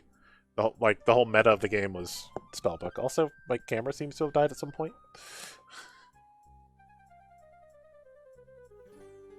In that I don't even have a light on it. What the hell happened? It's weird. Unplug somehow? There we go. Hey, there I am. Like I didn't even have the light on anymore. That was weird. All right. Alexander carefully reads the instructions for a spell entitled Magic Paint Spell.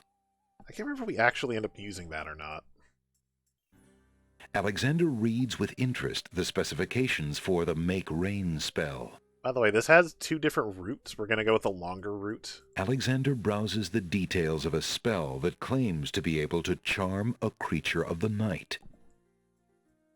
Abdul Hazred contains redundant phrasing. Abdul isn't a name in Arabic. Admin servants. It often falls out with Allah or Abdullah. Got it. This is the last. Okay, so we'll need a skull full of hot oak embers, a bit of sulfur or brimstone, a strand of pure-hearted maiden's hair. For Make Rain, we need a few drops of salt water, not from the sea, very specific, a vial of sacred water, and some sort of falling water. Servant of the Hazred. In Magic Paint, we need a cup of swamp ooze, river Styx water, and a black horse feather. We do have a black feather, but seeing that that's not, that's probably not something we can deal with right now. Alright. So those are our new magic spells we could do and we may have to do, depending on how things go. We'll go to the other store. Your candy dish is empty.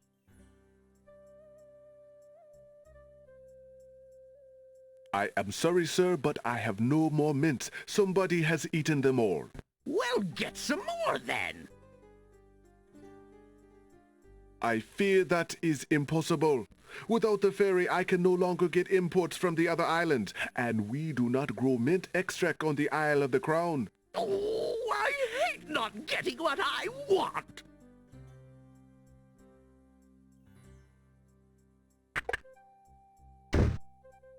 Well, you're a pleasant fellow. What's the value of this pearl? I found this large pearl. Might it be valuable enough to ransom back my family ring? What a shock. What a shock there, Jean. I have never seen such a perfect pearl. Certainly you can have your ring back. Oh, I'm glad you didn't sell it. I'm a bit attached to it, I'm afraid. Of course you are. You would be cold-hearted if you felt any differently. I am happy to see a family heirloom back with its rightful owner. Alright, so we have our ring back. So we did trade our insignia ring for the magic map we're using to get around.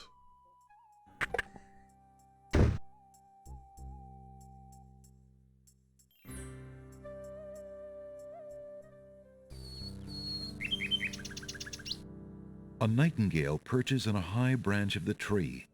She sings the most beautiful song Alexander has ever heard. What if we copied her song with another nightingale? Alexander winds the mechanical nightingale and places it on the ground.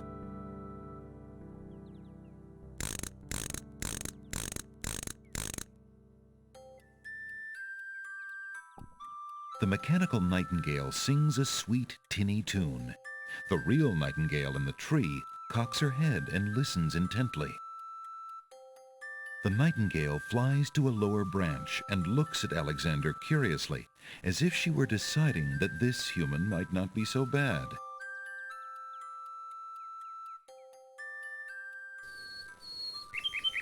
Well... Jalo said something about Cosima having a nightingale. Maybe we can send her our ring to let her Alexander know that we're holds here. out his insignia ring to the nightingale, hoping she perhaps is the nightingale that Jalo spoke of, and that she might be able to take the ring to Cosima. The ring is the one thing he has that might alert Cosima to his presence on the Isles.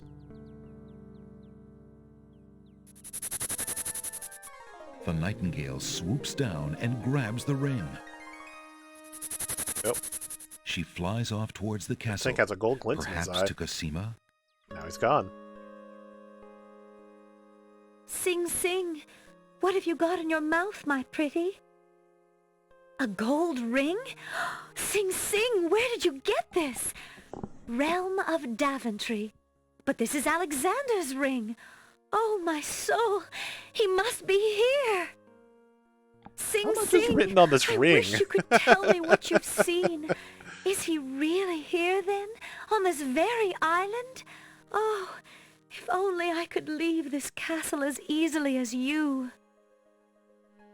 Take Also, this ribbon, Sing Sing. If you know where he is, return it to him.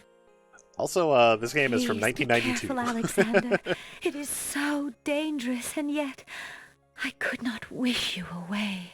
So, parts of it are dated.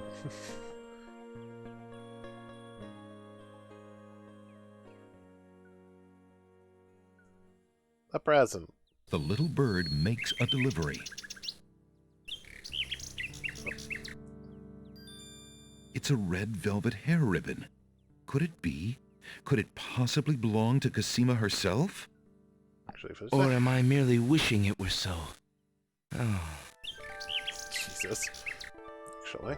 Alexander examines the red ribbon and finds a strand of long black hair. You know, just in case we need it for the, you know, we need that for a magical component, so. I thought I still had the poem. Oh, wait. Right. Alexander has a... I forgot, there's also multiple pages to inventory. The side child, she... Okay. Okay. Alexander holds out the love poem, hoping that the bird will deliver it to the same place she took the ring, in the chance that the receiver might truly be Cosima. There's definitely like a Arabian theming to the Isle of the Crown. The nightingale swoops down, grabs the love poem, and takes it towards the castle. Sing, sing, my sweet. You bring another present. Let me see.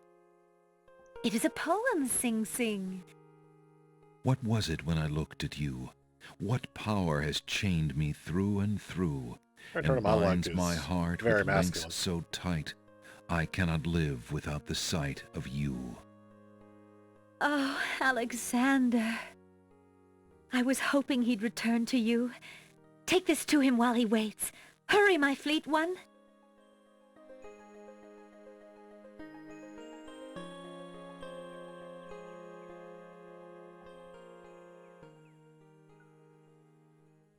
It's a good thing she spent all that time writing that note. The little bird makes a delivery. It's a note. Dearest Alexander, I cannot believe you are here, my friend.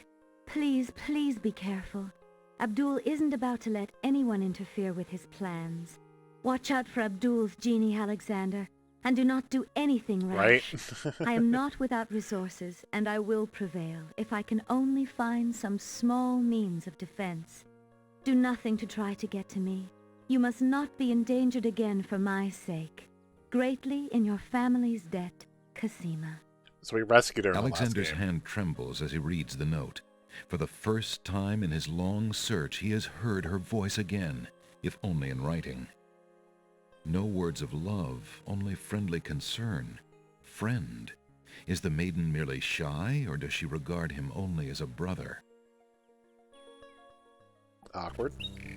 Alright. We won't need the Nightingale again. We'll make a quick trade. At least for now. I don't think we need it again in the game.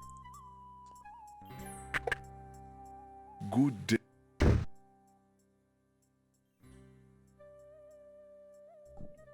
Would you mind if I This might be a traded this 2-day. in? Of course, Prince Alex. Please, choose something in exchange for the items on the counter. Think of the fact that Alexander we're looks already at, closely like, at the items on the almost counter to 1 make his o'clock. selection. I'll take And we haven't even done, like, the flute? the labyrinth or Very anything good, yet. Prince Alex. May I have a its feeling music it's gonna be a always two-dayer. be sweet. Feel free to trade it back at any time. Thank you. Alright. All we needed. Let's get the flute, because we'll need that for something else. Oh, also.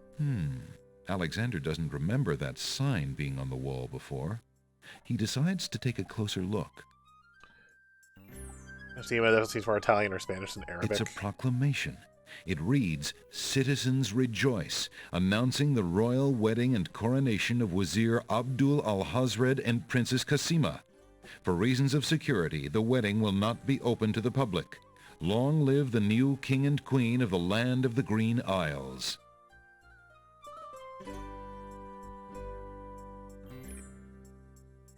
Oh, I'm sorry. Shamir Shamazel is a different person. I thought Shamir Shamazel was also Townsend. Oh no, why does it give him credit in both? That's weird. Two people are credited with him. Who plays the king? Alexander feels his stomach turn at the thought of the dread event. If he doesn't do something soon, Cosima will be another man's wife. Yeah. Well, Califim and Ilaria are the original king and queen. Oh man, we might not even get to the whole Lord of the Dead sequence today. I mean, we might have to save that for tomorrow. We might stop at the let me think here.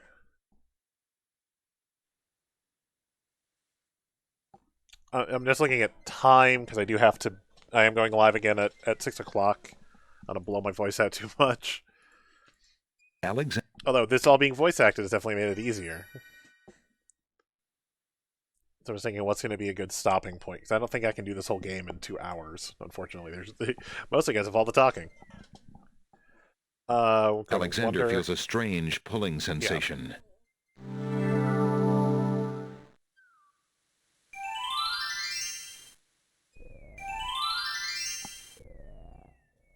Okay, so this sequence is going to be a little annoying, or when we get to it. First of all,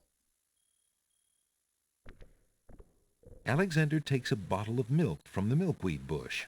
I don't know, because it's the early 90s, and they probably didn't know better. The dogwood tree doesn't like Alexander standing that close.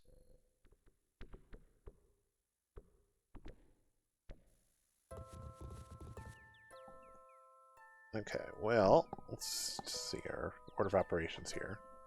Oh, we've got a cute little teacup over here, looks like.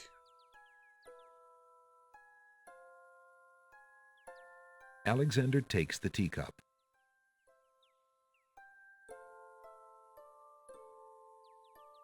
Let us save the game.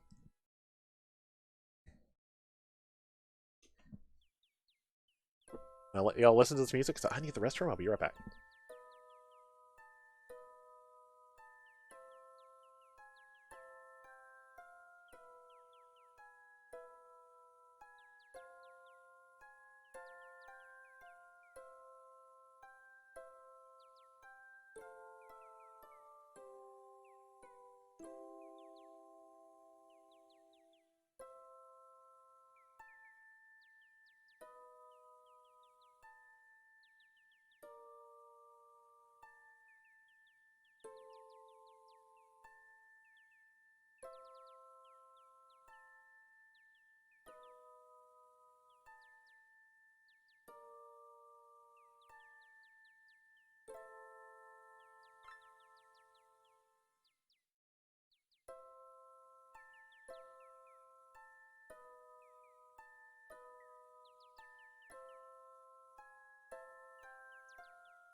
When I step away, y'all can see how fucked up my chair is, right?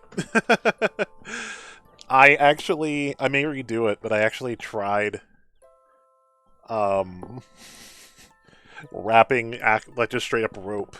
I had a length of rope, just wrap that around it to try to get it to not completely collapse like that. I don't think it did anything. But I'm not quite as uncomfortable, I don't think, sitting in the chair. Anyway, so this takes some annoying timing. I'm hoping it's fixed in this version. But it's down to computer cycles, so... May I have this dance? Oh,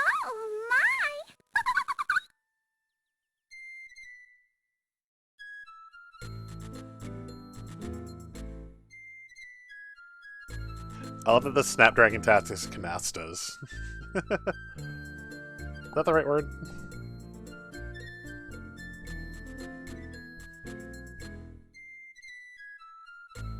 And once again, we've talked about it the whole way through.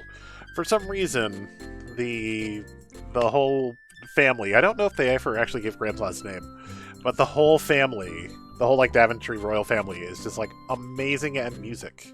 Alexander stops playing the flute, but the wallflowers and snapdragons continue to dance, caught up in the music and oblivious to everything around them. So we need to quickly get the hand.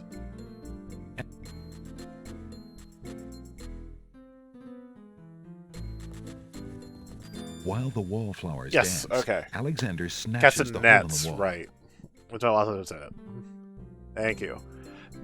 So in earlier versions, earlier releases, especially like the DOS version, depending on your computer cycles, that shit is like impossible. It was like turn your speed down all the way. That shit was just impossible. All right, but we have now a hole in the wall, literally. Okay. So, next we have to be mean. Alexander gives one of the baby's tears a bottle of milk. The other baby's tears seem to resent Alexander's gift for some reason. So the spellbook did say we need salt water from not the sea.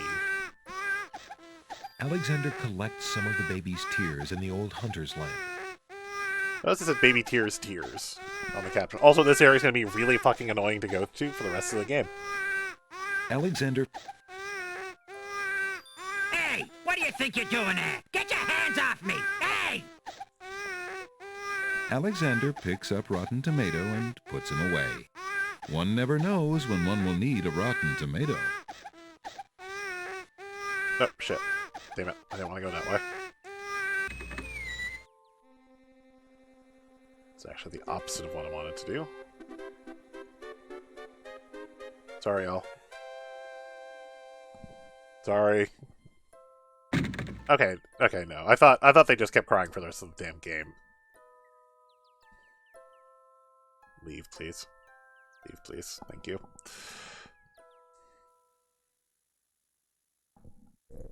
Alright, so we need some swamp ooze. We might as well grab some while we're here. What do you think you're doing? You startled me. I was just getting some swamp ooze. Well, you certainly won't get it there! That's not swamp ooze! That's swamp muck! He's right, you know. But he could be a little nicer about telling you.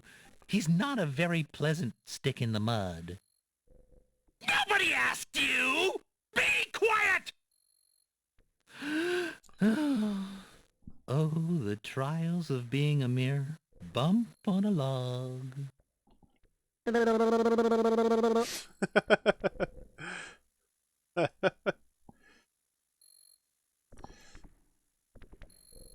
Jesus. Jesus. I don't think it's this one. Apparently this was David Prince, but it's hard to find the right one. Oh, here we go. Really just voice work. The Masked Mangler and the Darkwing Duck series. He's Grey Wolf and the first Baldur's Gate. Not a lot. He's in the first two Baldur's Gate games. Also, he was the Stick in the Mud was Dangling Participle as well. Who are you? I'm Bump on a Log, and that's my brother, Stick in the Mud. We've had this thing about each other ever since our childhood. Mom always liked me best. She did not! That is absolutely not true!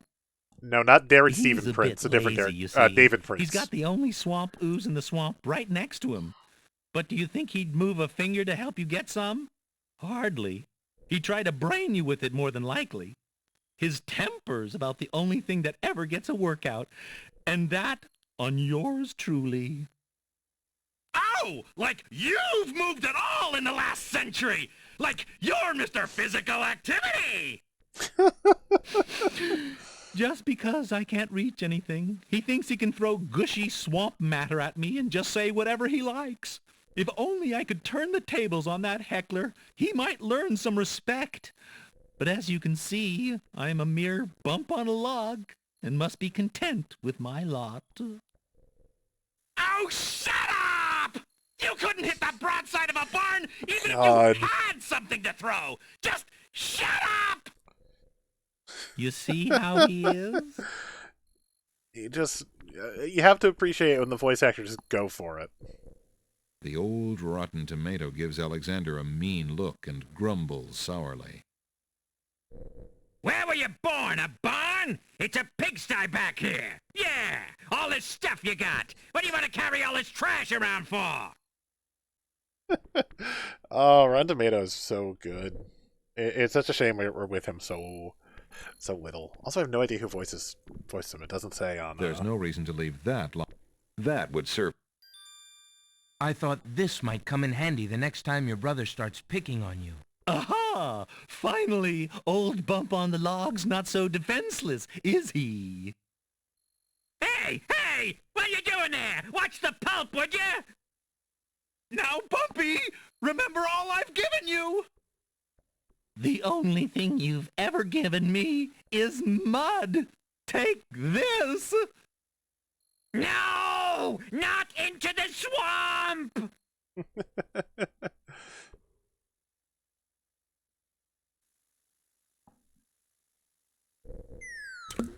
Yeah, I have no idea who plays the Rotten Tomato. It just not credited, I guess. Hey, okay. I give up. Jeez, sorry. Well, I guess it's not very pleasant having things thrown at you. I'm sorry. You mean it? Really? Brother. Brother. Stick in the mud and Bump on a Log, exhausted from the battle, immediately doze off into naps. Rotten Tomato, being equally lazy, decides to join them.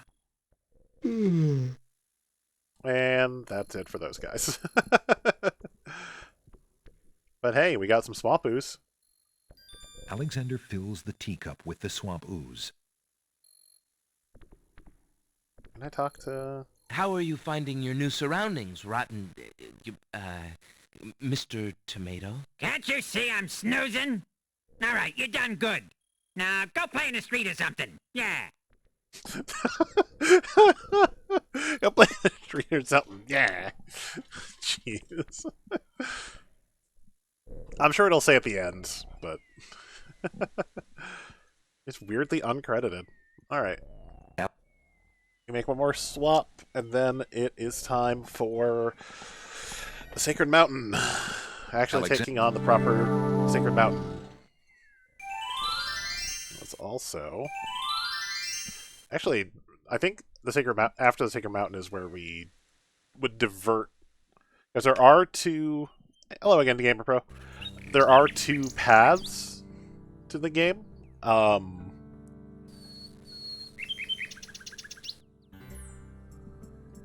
There's a short path where frankly we do less. Good day. You're super close. Unfortunately, you missed that puzzle earlier. Those are oyster beds. One of them had a pearl and couldn't sleep. You read a really boring book, and If Alexander... We read a really boring book. Would you mind if took I the pearl traded from this it, in? and then it got to sleep. Of course, Prince Alex, please. Okay, so now... I believe I'll take the tinderbox. Very good, Prince Alex. Enjoy your tinderbox and bring it back anytime. Thank you.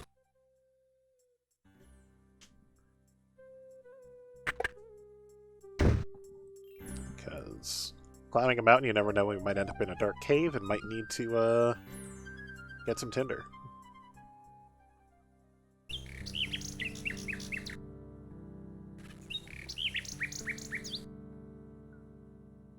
Your neighbor's out is always playing this game. It's a good one. I used to play this all the time. This is one of the ones from my childhood. I never had 5. I had 1 through 4 Alexander and then 6. I never had 7. Or 8. But 8 is like a different beast. Okay. So now we need the manual. A lot of this is just straight up copy protection in the manual. And I'm going to show you what they are, but, you know, it's fine.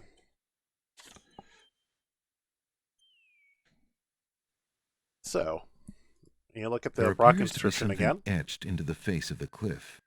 Alexander decides to get closer. Okay. I can't remember where in here this makes sense. It's probably actually written in here somewhere, but... Yeah, this hole, but the answer is rise. Huge blocks of stone erupt from the granite cliffs. So this is actually a really cool little guidebook to the Land of the Green Isles. Where it's full of flavor text, but it also has things you need to solve this puzzle. With wonder. And it has a map way to to welcome a what guest, we're going to be doing next. If indeed it is a welcome. So this is copy protection. Also, hopefully the cycles are not going to be horrible for us this time, like with the Game Grumps. Also, I mentioned there's something later in the game where if you look at the wedding poster, you can actually fully soft lock the game, as the Game Grumps found out. Alright, I really should be saving this. I'm playing a little fast and loose with saves today for some reason. Okay, they fixed the cycles. Because if your computer has, like, if it's reading computers too quickly, it will just do that constantly. Also, hey, vertical scrolling. What if we had that in these games? Oh, also, since we're here. Bye-bye.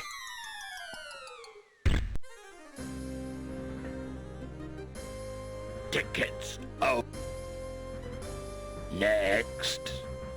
That wasn't a very logical step. Okay, because we're still here. Alexander examines the strange etchings in the face of the cliff. Okay. Let me pull my walkthrough up again. A master of languages will blank. Apparently the answer is soar. So we need to find the symbols that correspond to those letters. Again, I'm sure it's in here somewhere. Oh, yeah.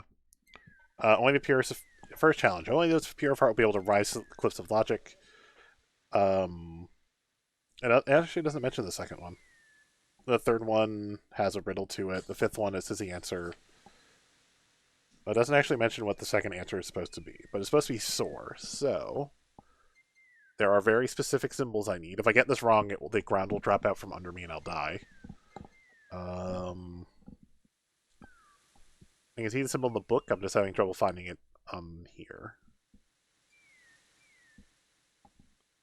Oh, here we are. That is their symbol for S. The soul face is O. A is 2 squares, like that. And R is this guy. The stone beneath Alexander's feet trembles as more steps emerge from the granite cliffs. Fun fact, Alexander here. I mentioned at the beginning, but again, you weren't here yet, Sean. Alexander is voiced by Robbie Benson. He is best known for playing Beast in Disney's Beauty and the Beast cartoon and every other instance of Beast thereafter, or, animated Beast thereafter.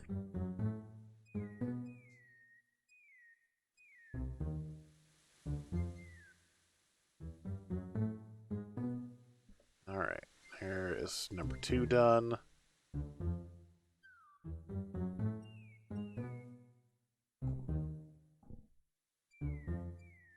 Right, we have another logic puzzle. Alexander examines the strange etchings in the face of the cliff. If I didn't have the manual, this would mean nothing to me. But the third challenge, the zones of stealth, are associated with this riddle. 4 men standing in a row. Third from the left, and down you go. The rest in order you move on. The youngest, oldest, and second son. The stone beneath Alexander's feet trembles I have no idea. As more steps emerge from the granite cliffs.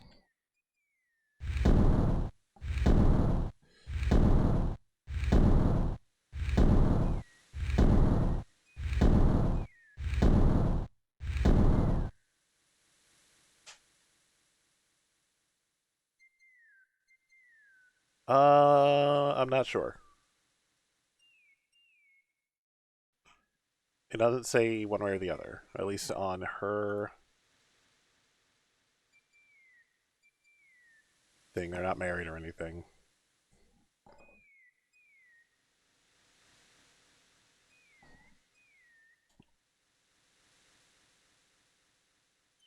Robbie Benson and Jodie Benson related? No relation. Just coincidence. Okay. Alright. It's a coincidence that 2 people with the last name Benson both do Disney voices. I honestly thought I was starting to slip that time. I think if you try to push walking while he's unbalanced too much, he'll also fall. Alright. Puzzle 3. Gamer Pro redeemed Hydrate, thank you.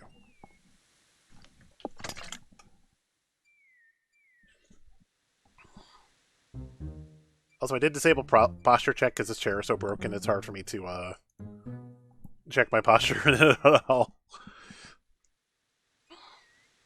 Alexander examines the strange etchings in the face of the cliff. Alright, the Sacred Four. Okay. I don't know how you're supposed to tell what the Sacred Four are in this instance.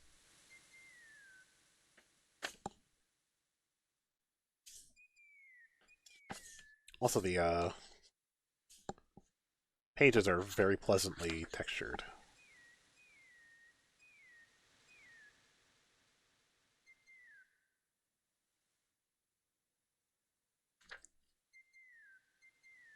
Okay. There's a part where it says, ancient ones were believed in the power of language. They're fond of saying a master of languages will soar. So that is in here. At the top of the scale are the Sacred Four. The emotion Tranquility, the color Azure, the creature Caterpillar, and the element Air. So, Tranquility was the first one. That is this symbol here. O is the color Azure, so this one here. Q is a caterpillar. So that looks like stairs. And then G is purity, the element air. All that stuff, which is like an N with a dot. The stone beneath Alexander's feet right, Sean. trembles as You're more missing copy steps protection, emerge like from I the said, granite so. cliffs.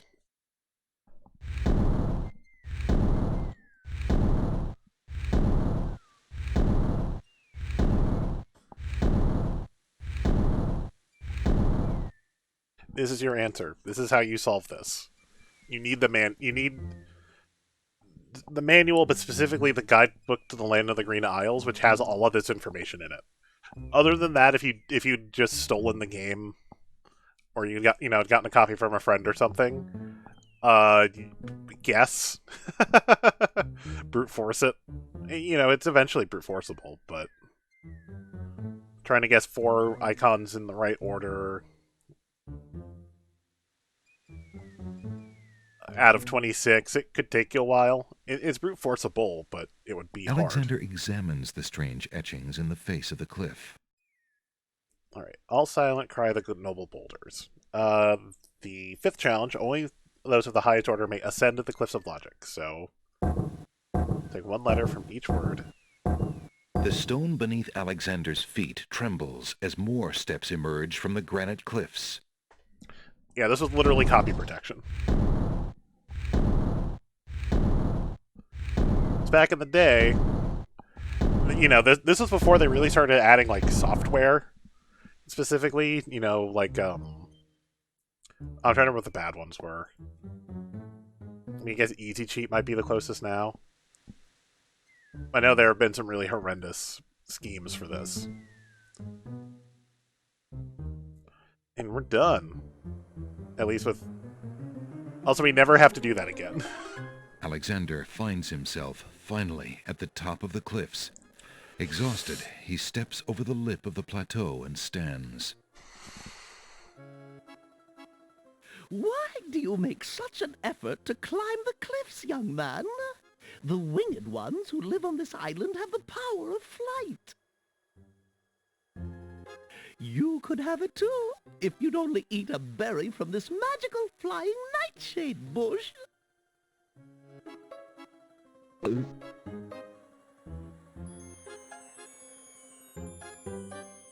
What we need the mint for. See?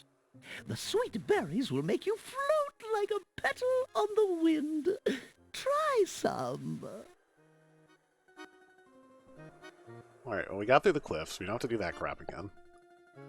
All right. I'll try some of your berries. Why am I walking like I'm on ice?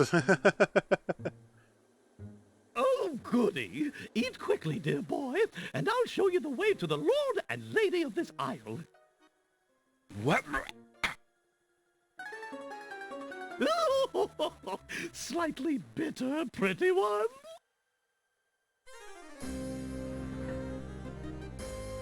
Tickets up. Next. And then there's some land I have for sale in the death bogs of Tamir. Just gonna go around you. All right, then. Stay tied to the ground like a load of lead. See if I care. You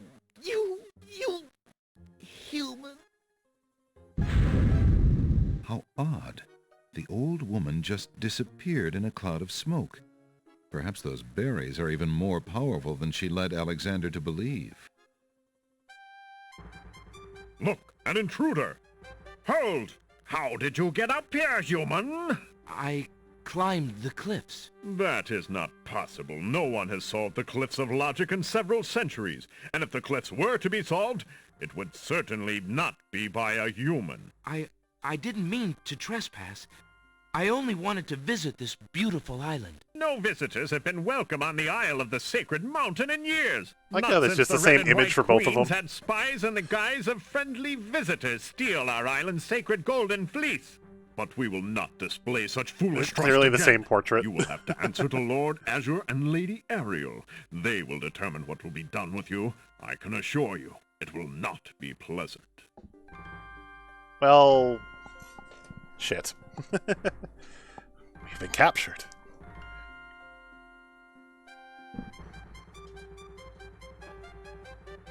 With what trickery did you master the cliffs of logic and reach the city of the Winged Ones? Only the magic of clear thought, my lord. I meant no harm. The cliffs Oh, it's of walk up, logic. whatever. It is the sacred oracle's prophecy, Azure. Yes, Ariel. It is lucky for you, human, that climbing the cliffs of logic is part of a prophecy that I cannot ignore. We have just been ordered by Wazir Al-Hazred himself to dispose of any strangers that might land on our fair isle. But the prophecy would have a different fate befall you. The prophecy predicts that whosoever climbs the cliffs of logic will defeat the Minotaur. That doesn't sound fun. The Minotaur has violated our sacred catacombs and eats our young in sacrifice. Our own daughter, Lady Celeste, was taken there only this morning as his most recently demanded offering. A dilemma, then. Whom shall I obey in regards to your fate? The oracle or the crown? But since Al-Hazred did not dictate how I was to dispose of intruders, and since you cannot possibly survive the catacombs, your imprisonment there should serve both purposes quite admirably. I will not resist you in this, my lord. I shall do my best to save your daughter. First, I must tell you that the catacombs are a labyrinth of rooms, a place of exceeding danger. You will need many tools and clear wits to survive it. I am ready. Very well. My guards will take you there now. You seem courageous enough, but the catacombs will determine how brave you really are. Okay, so if I wasn't ready, I would have actually said something to the degree of, like, I need more time to prepare. And that would basically mean I don't have the right items on me to actually survive this. But because I said that I'm ready, it means I do have the items I need. However, if I went Why did you back... tell Lord Azure you were ready and willing to face the catacombs? No one is ever ready, and only a fool could be willing. And you are far wiser, I suppose, to leave a maiden to die? To not fight this plague on your own people? Bravery and suicide are two different things, human. You will have a chance to renounce your choice soon enough, when you lay trembling under the Minotaur's hooves. We shall see. Thanks for the escort. We only escort you to your death. May the fates make it quick so that you do not have to scream long. And, well, we're fucked. Okay, so now we are in the catacombs. So remember when I said that, The catacombs' entrance door is locked from the outside by the Winged One's guards. If you were here yesterday, remember when I It said seems Sierra that loved leaving the mazes? catacombs by that door is not an option. There's literally just a maze. Full of really fun ways to die. See if I can get them. We've already saved here, so... Oh, a mouse. Or a rat. One of the two. Let's see. I think I've already saved. Oh, we'll save again, since we've made some progress. Doesn't sound good. Let's see if I can find a way to die.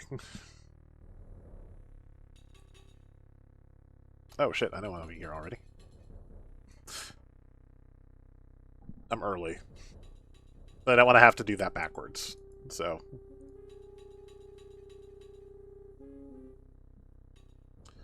We'll make that make sense later. Promise. Niches in the wall form stone burial beds. Ancient bones lie crumbling on the unyielding rock.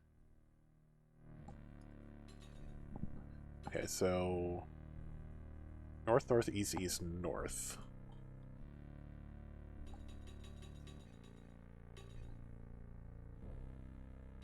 A lone skull lies on the ground among the skeletons. Where the skull came from is a mystery, since the other remains seem to have their skulls intact. Well, nothing like, disturbing the dead. Alexander picks up the skull. Like, dust it off first? What the hell is that hand motion? Anyway. Southwest, west, northwest. Alright. Yep, go back the way we came. Please.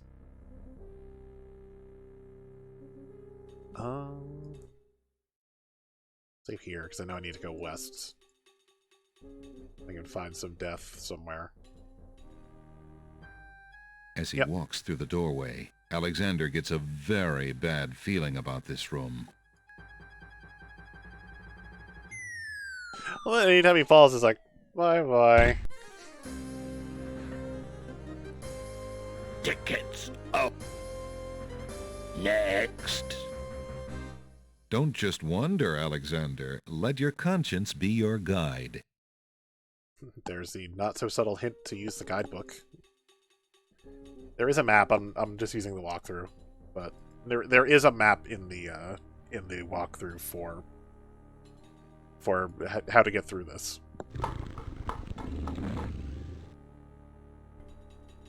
Also, there's a Minotaur again. Alright, so... A carving of a sign. Alexander is standing in a room with a tiled floor.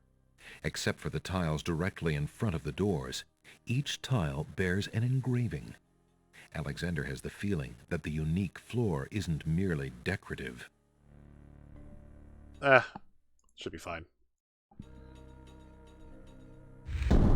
Alexander feels the tile he's standing on shift beneath his feet. Uh-oh. Ah!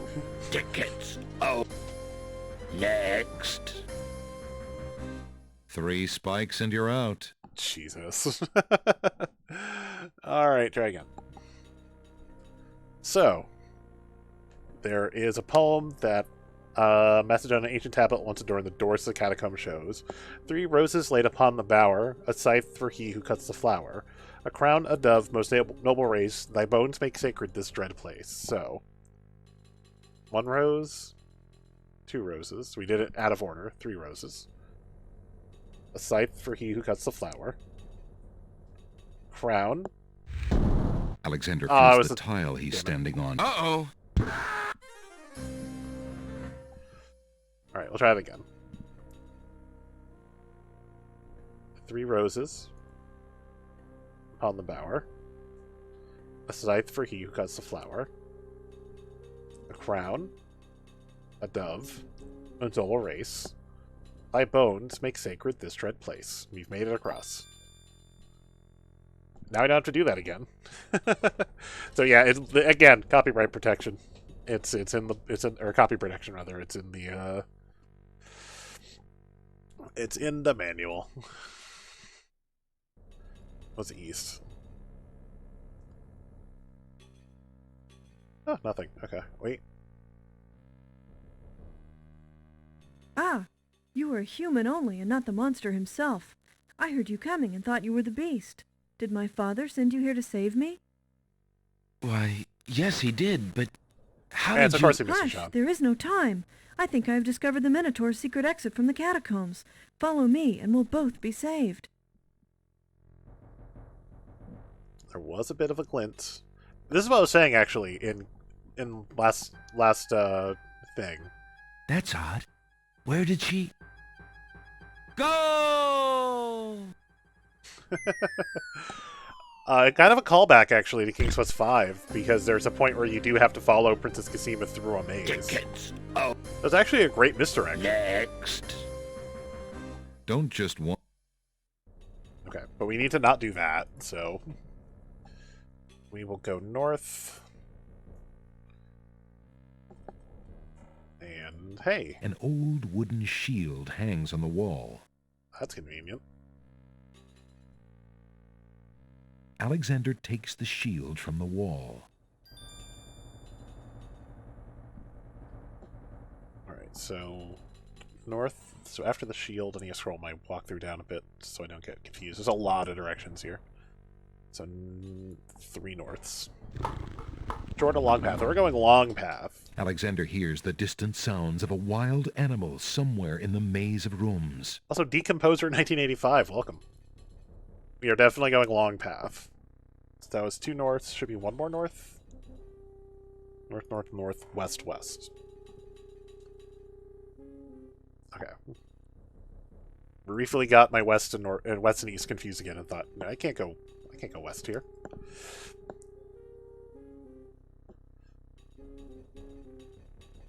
Oh no, it's the genie. Niches in the wall form stone burial beds.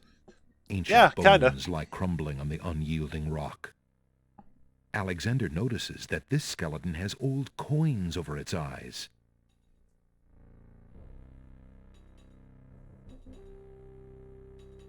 Alexander finds 2 coins on the skeleton's eyes. He takes the old coins. We never know when we'll need old coins.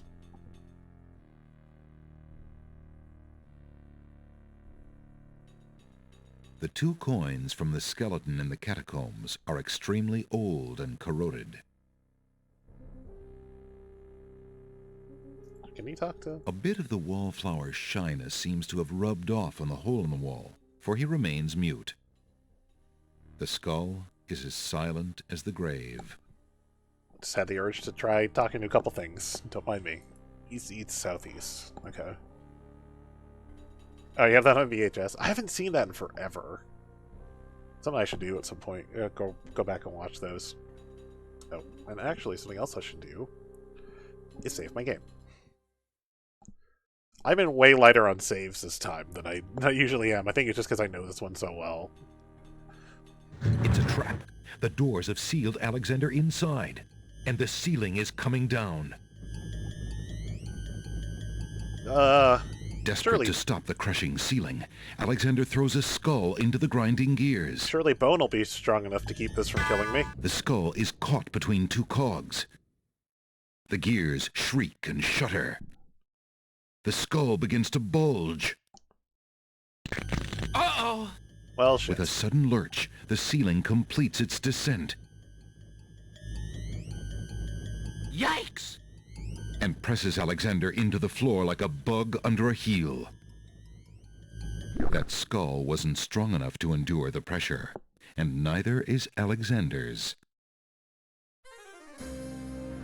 I have no idea. I haven't seen Temple in forever. Oh. Next. Alexander never was much good at squash. Oh, shut it, announcer. Alright. So it's not the skull.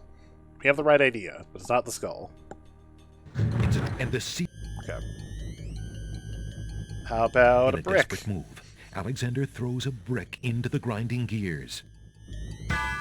The brick is caught between 2 cogs. The gears shriek and shudder. Why did the brick make a metal noise? Grinds to a halt. The ceiling is stuck. The trap is sprung. Alright, well, got out of that bullshit. Alright. East, east, northeast.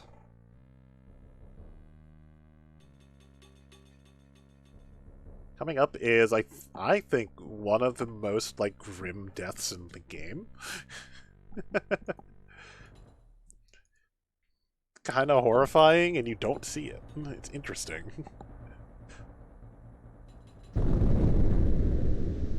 Sounds! A trap floor! Also, not really explained why we survived this one and not any of the other times we dropped. Alexander seems to have fallen to a lower level of the catacombs.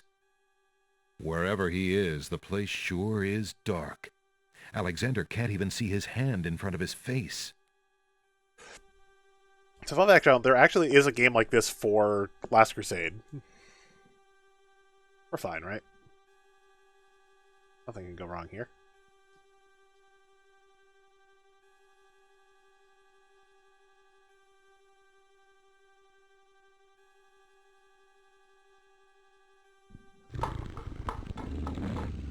Alexander hears the scrabble of hooves in the dark room. Hello? That? Ah. Yeah. Tickets. Oh. Next.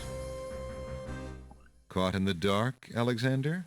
Yeah, if we wait too long, we're literally ripped in half. Just... It's a Mortal Kombat death. Sounds! A trap floor! Just straight down. Alexander seems to have fallen to a lower level of the catacombs. The skull on the crushing roof was in Temple of Doom. Wherever he is, the place sure is dark. Alexander can't even see his hand in front of his face. Yeah, there are actually point and clicks for some of the Indiana Jones movies, and there's another one not based Alexander on takes the candle from his tinderbox. based on a movie, but light it. Indiana Jones and the Fate of Atlantis is choice. So that's why it's very dark good in adventure. here.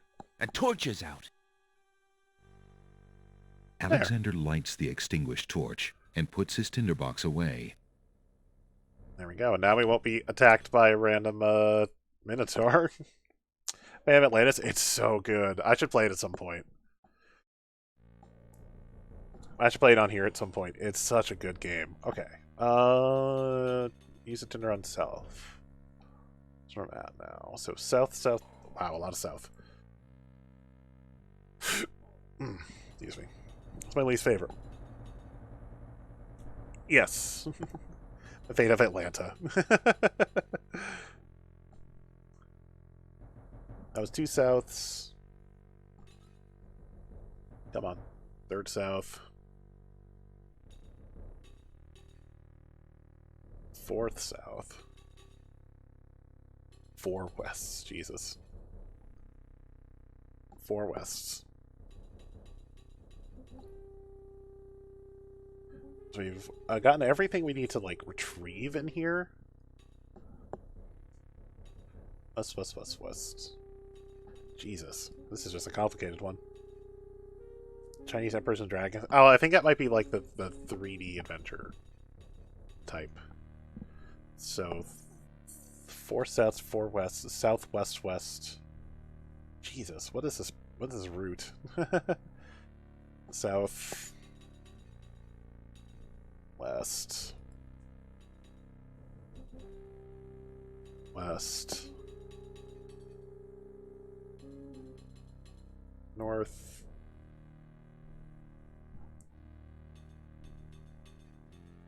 West. North.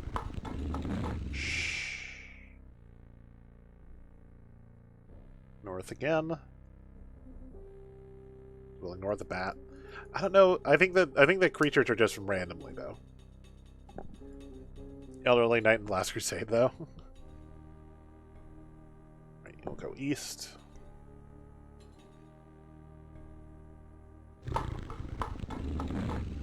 Alexander hears the sound of a wild beast again. This time, so loud that the creature itself seems to be in the same room with him. The noises are coming from the other side of the east wall. Man, you know, it'd be great if we could see through that wall to see what might be going on. Oh, wait, we have a hole in the wall. Slap. Alexander puts the hole in the wall on the east wall. The hole in the wall trembles slightly with dread at the clammy feeling of the stones. Alexander peers through the hole in the wall and sees just another room in the catacombs.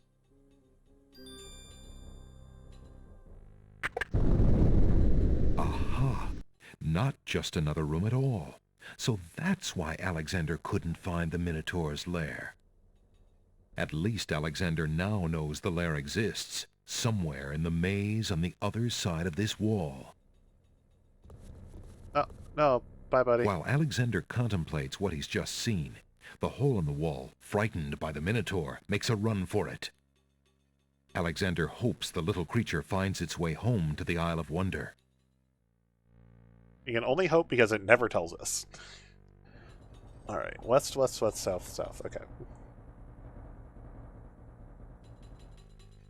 I'm sure there is. Like, west, west, west. Yeah, there was a little, like, there was a little talk in the previous King's Quest. I was like, that's not okay anymore. West, west, wait. On the wall, 3 wests, 2 souths. Nope. Come on, south. I don't know what that text box was. I clicked it by mistake. I think it was just like, you can hear the Minotaur. South, south. East. East. Come on. Everything he owns in a box to the west. East, south, east. East, northeast. Sorry, this probably makes no sense. Right, the two easts should be east or north, and then east, then 2 norths. Okay.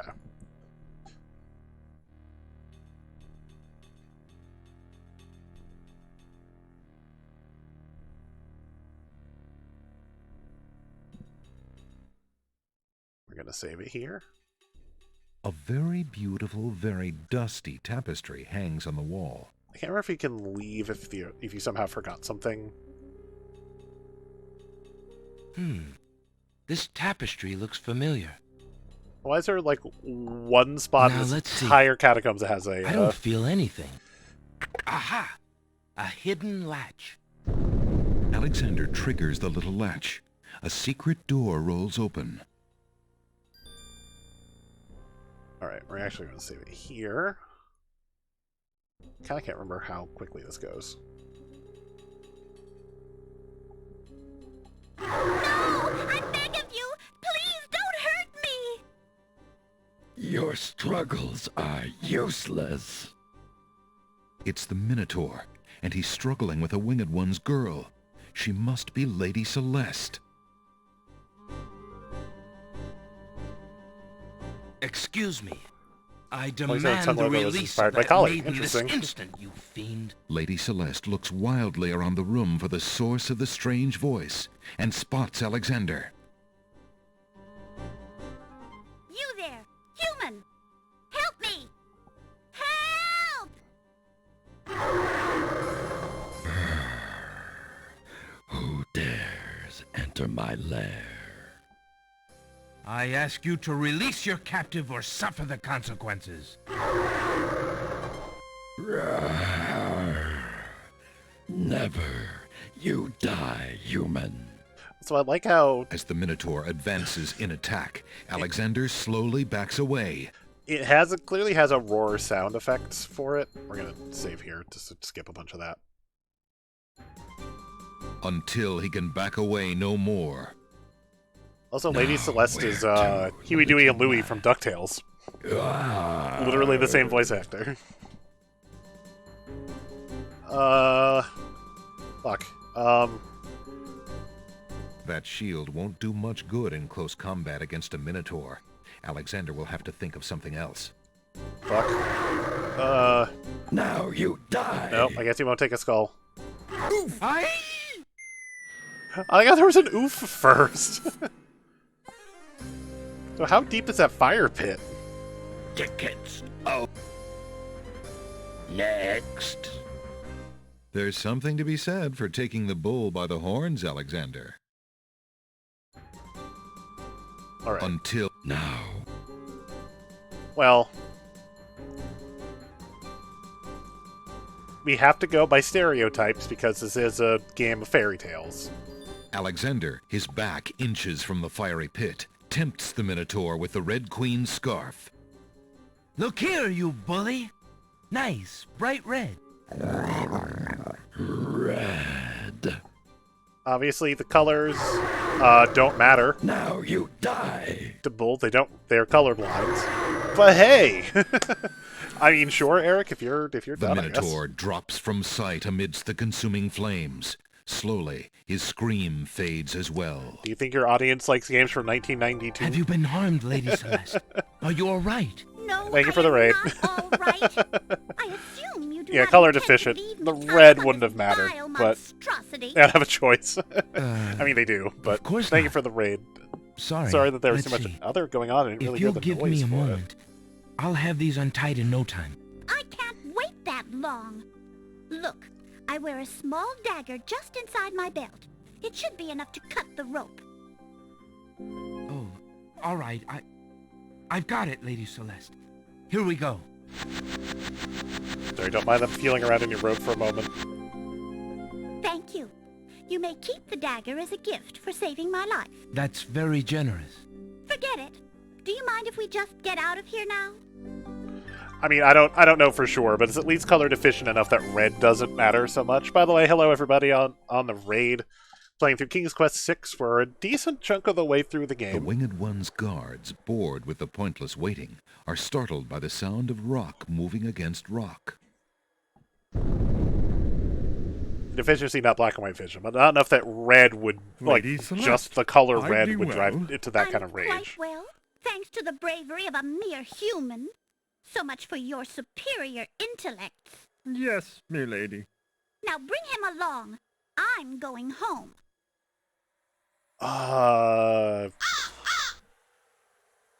Alright, Crow. Bye. I see you have proven yourself the hero of the prophecy. Well, I am expected to thank you for saving my daughter's life. So I thank you. I'm I am expected obliged to thank you you. for the restoration of our Jeez. sacred catacombs. It means much to our people. We have already begun the process of clearing the deadly traps from its rooms. It is also my duty to grant you a visit with the Oracle. So this I do. I will grant you the freedom to leave here unharmed, despite my orders to the contrary from the Crown. But there, my obligations to you end. I have no love for Alhazred, but he is my liege, and if Princess Cassima trusts him and wishes to wed him, yeah, right? my guards will take you to the Oracle now. He's a when your dick. time with her is through, I want you to leave the city of the Winged Ones and never return. I don't know who you are or what you want here, but I will not disobey my crown further. To be fair, I humans thank you, did Lord steal his, like, I will greatest respect your treasure. wishes. Or at least as far as he knows, humans stole his greatest treasure, so understand why he's a dick, but he's a dick. Hail to thee, great oracle. Lord Azure sends you this wingless mail. It appears that he solved the cliffs of Jeez, logic harsh. and... Defeated the Minotaur in his lair. So I have seen. So this is the one that haunts my pool of late. Welcome, young seeker. What knowledge do you desire? Princess Cassima, whatever you can tell me, great oracle. Ah, of course, the princess. That explains my images. Let us see what we can see. Alright, Eric, thank you for stopping by. Thank you for sending the raid my way. I see a maiden, lovely and pure, but surrounded by evil. She's a rose set amidst bitter thorns. Yeah, this island is It basically her all fate Greek to be mythology. the pawn of dark powers, and yours to try to redeem her. How? How do I redeem her? Fate is not like the cut of a blade, young one, but rather like the myriad of paths formed when a hammer cracks ice. I will tell you what I can, but what will actually come to pass is up to you. Yes, happy Hanukkah, Eric. I see that any attempt to reach the girl will force you into battle, a struggle against a dark force. If you lose, your life will be forfeit. Who must I fight? A great darkness surrounds your adversary, preventing me from seeing clearly. I can only make out the shape of a black cloak. But before this final struggle, I see an infiltration, a dangerous game of hide-and-seek in corridors filled with enemies. The risks are high, but it is the only way to reach the one you seek. There is more than one way into this place. Your choice will dictate much. What else do you see, mighty Oracle? So this is the point where we can take two different endings. Oh, such pain. I see two restless spirits crying out for revenge. These shades could help you destroy the dark force if they were to be brought back from their spiritual form. Yet this is only one possible path to your destiny. I'm afraid this is getting beyond me. I know very little about the afterlife. I can only advise getting counsel from the druids. Be warned. The druids are reclusive and dangerous. They might aid you, or they might destroy you. Like their island, the druid's nature is hidden in the mists. There is nothing more I can do for you, except to give you this. It is water from the sacred pool. That and my blessing go with you. Yeah, they're Druish. Thank you, great Oracle. Alright. So. Yeah, druids are the ones that can wild shape, or certain flavors of druids. Also, I forgot to do something, so we're gonna climb back up the mountain real quick. But this would be the point in the game where we could deviate and do a shorter ending, get to the castle quicker, but it's a worse ending, we don't get as many points, but also we don't help everyone that we could help. So... Alexander arrived.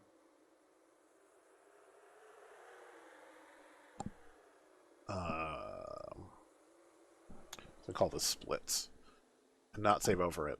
Well, I'll save over it when I get back down the cliffs. Alexander crawled. Okay. I was just hoping I didn't, like, accidentally, Alexander finds himself in a dark cave. Is there something that kills me in here? I can't recall. I feel like there might be. Like, if I don't... Alexander can't... If I don't actually light my, Dead end. Nothing that... Alexander... Okay, so I just can't advance if I don't have the tinderbox on. That's fine. Alexander takes the candle from his tinderbox and uses the flint in the box to light it.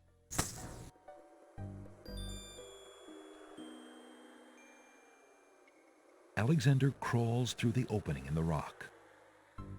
I turn off the flint for whatever. The lighting in this part of the cave is better. Alexander extinguishes the candle's flame and places it back in his pack.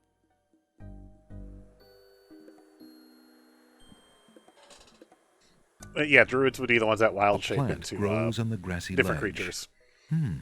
Smells like peppermint. Alexander takes a few leaves from the plant. As he does so, a strong smell of peppermint is released. Ah!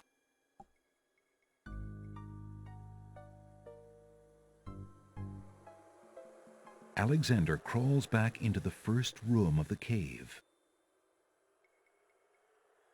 Alexander can't see a thing. Saving over split just so I can try to leave. Alexander crawls back through the passage to the top of the cliffs. I don't know druids that well. That's something... honestly, if Joe was hanging out, she would be able to answer that better. And it depends on what flavor of druid you are too, what subclass, etc. you picked. Alexander climbs carefully down the long face of the Logic Cliffs.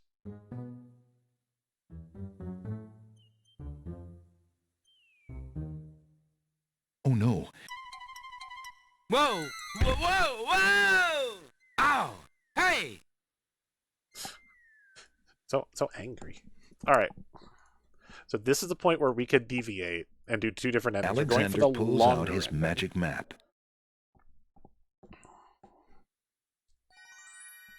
So next we have to check out this new island. Alexander feels a strange pulling sensation.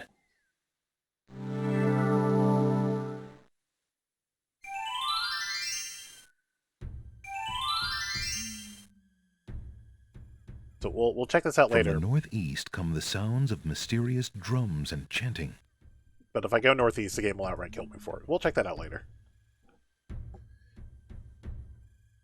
A couple things we need here instead from their village. A wooden-handled scythe hangs against a bearskin on one of the tree houses.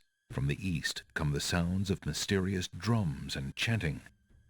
A communal fire pit occupies a place of honor in the center of the little village. The fire pit, naturally enough, contains coal. We might we'll get a good way of the way through at least at 2 o'clock. Because Alexander definitely smells the smoke of an open fire close by.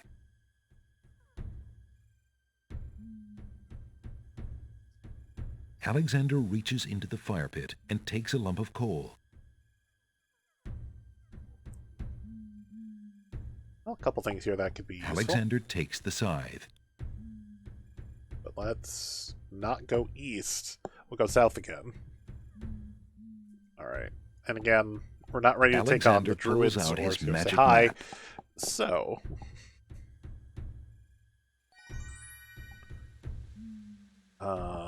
so we are headed to Beast. Alexander feels a strange pulling sensation.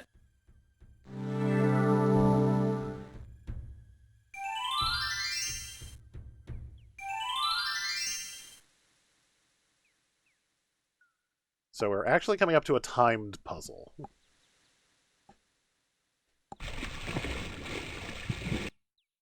Water's still hot.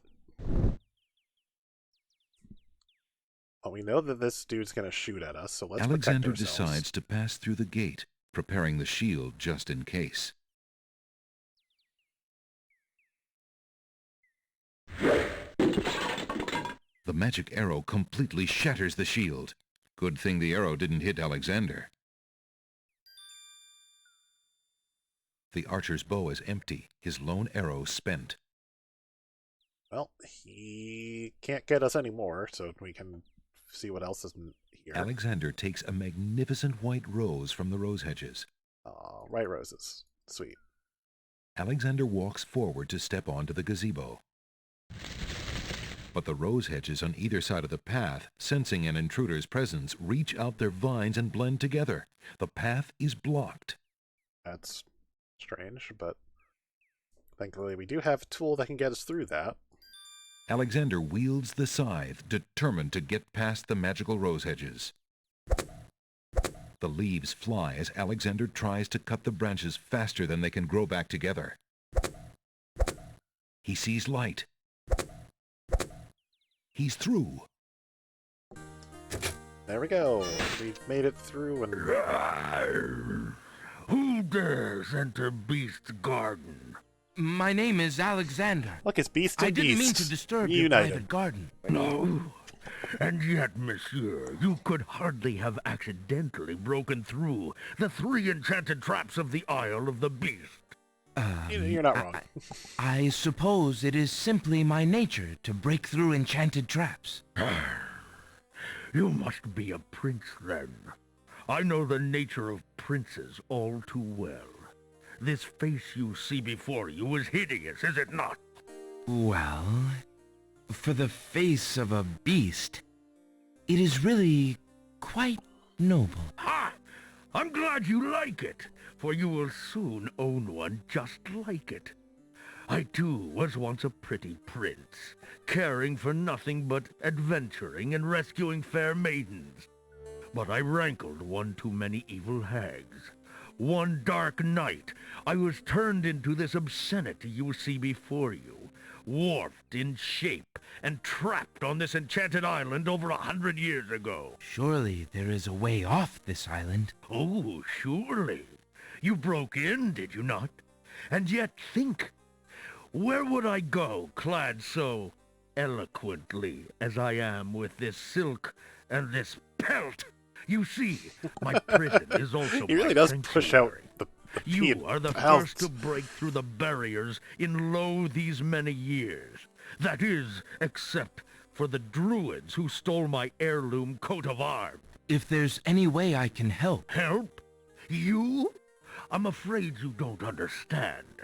The enchanted barriers were a warning and protection for you more than for me. Your prize for forcing your way past them is to join me in this dire life. By the laws of this sorcery, you are doomed to be trapped in the form of a beast. Your reward for broaching this garden is to be my slave. A slave as beastly as I am. You have only a few hours of humanity left. But that's not possible. There must be some way to break the enchantment. Spells always have a weakness somewhere. The enchantment you are under is tied to my own. Oh, the sorceress left me a way out. But I'm afraid it was only her final bitter joke. You see, I need only find a maiden to join me here, to share my castle, my life, willingly. Take another look at me. You can't help but admire the hag's terrible cruelty and cunning. I shall try to find such a maid, for Casima's sake. Truly? How determined of you. I personally would not waste my last few hours as a man on an impossible errand. However, you may do as you please. I give you this token. It's my family ring, and the only heirloom I have left. If perchance you should... If you think you have found a maid... I shall give her this ring. The Beast and Minotaur have to be the same she must voice, accept right? it of her own free will. By doing so, she accepts me. Not that you shall find anyone, mind you. Your time Yeah, is they are, short. okay. Count the minutes on your fingers, while your fingers you have, pretty prince. Your master will await you.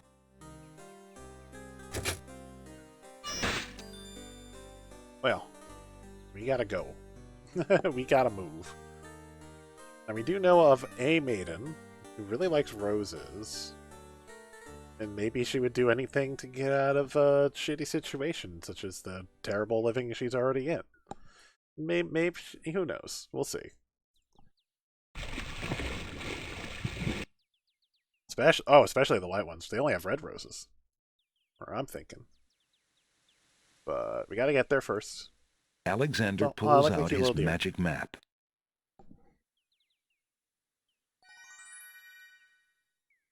Alexander feels a strange pulling sensation.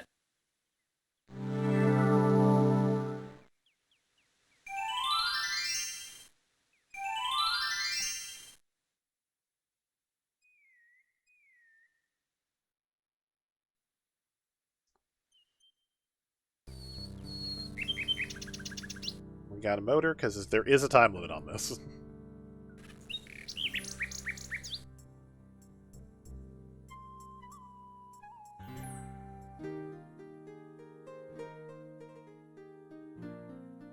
The young serving girl may indeed have dreams of running away, but with the state of the islands, she's unlikely to be I safe actually traveling right-clicked alone. too many times. Alexander decides to keep the map.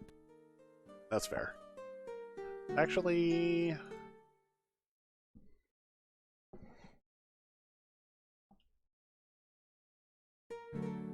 Let's wait, actually. Right? It was funny, actually, the Game Grumps played this a long time ago. And they got the transformation at the literal worst time. Oh, okay.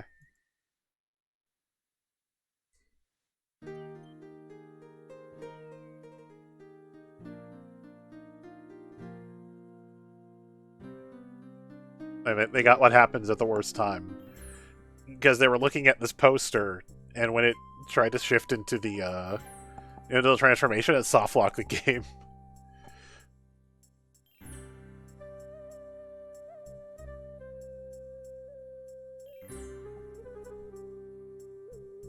I'm just trying to get to it, because again, we're showing off deaths while we're here.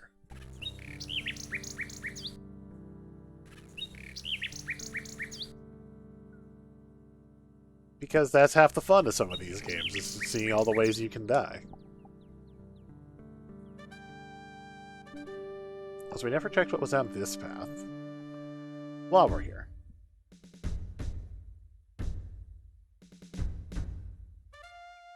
Alright, no, we do use the paint. That's right, we do use the paint. This area will be important later. Not really important to us right now. But hey, a nice blank wall. The short version actually has us dressing up as a handmaiden, ducking in here to change, and then sneaking our way into the castle. But we're not doing that version. Alexander feels a strange sensation come over him. Alright, Sean, have a good day. His... Nope. Click through, sorry. Starting to change. His head throbs. Oh, I've done both paths one time or another. Was that the beast you could do? Alright, so...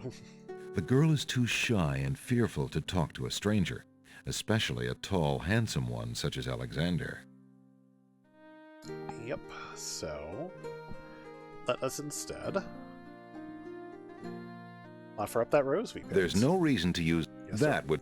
Pardon me, maid. I hope you don't think me forward. Samhain, though. But I see that you like roses.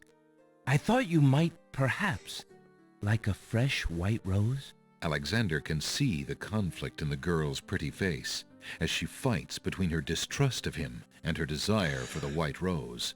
The rose wins. Oh, I shouldn't, sir, but it is so lovely. I've never seen a rose of white. It looks so pale and delicate. Wherever did you find one of such a color? There are many hedges of them on the Isle of the Beast, and they grow together like magic. Oh, truly? What an adventure that must be to see them. But I should not speak so, especially to a stranger. Thank you for the rose, though, kind sir. Do you live in this house, maid? Well, oh, Land of Death options? My stepmother Yeah. and her children live here. A lot of good stuff I in that live out part. back Well, in we'll the get there. stables. Your stepmother? Then you're not a... well, I thought you were, A servant? I am, I suppose. You see, my mother died and my father remarried. He passed on shortly afterwards. My stepmother has no obligation to feed and clothe me. I only try to repay her for my upkeep as best I can. I see. Is there anything I can do for you, maid? You look tired and hungry. I'm just fine, sir. Tell me, why do you not leave this place? Where could I go? What would I do? Besides, I don't really mind the work, and I would miss my roses. Okay. So, let us show her the ring. Alexander has a thought about the serving girl. He decides to bring up the subject of beast with her. Let me tell you about the place where the white roses grow. The Isle of the Beast is an enchanted place. There's a path running through a deep forest. The path crosses 3 magic blockades, set to keep all visitors away. At the center lives a tremendous beast. Really? Magic blockades? How exciting! What kind of a beast? Is it very terrifying and ferocious? It is a beast that walks on 2 legs and dresses like a prince. It speaks with the voice of a man. A beast that talks and wears clothes? How is that possible? Is the beast magic too? Not magical. Enchanted. Beast was once a prince, but a witch trapped him in the form of a beast and set him on the island. There he lives in a castle in the midst of a maze. How terrible! Imagine how lonely he must be. It is a very lonely prospect, isn't it? Oh, I have met him, you see. He is indeed ferocious, but who would not be? He really exists? Oh, how it breaks my heart. If I could, I would tend to such a beast. Such a beast might find comfort in a kind face. Do you not think it so? Oh, I think it's so. I very much think it's so. You would not be afraid of him? Afraid? Maybe at first. But how silly of me to speak so. The roses in this little yard are the only magic I will ever see. I could take you there. In fact, I would owe you my life if you would go. If you truly wish to go. You are serious? I could leave here? Oh, I have always dreamt of leaving. But to actually go... This is the only home I have ever known. Home is a hard place to leave, even if you're unhappy there. But I will go. If I can help him, I must go.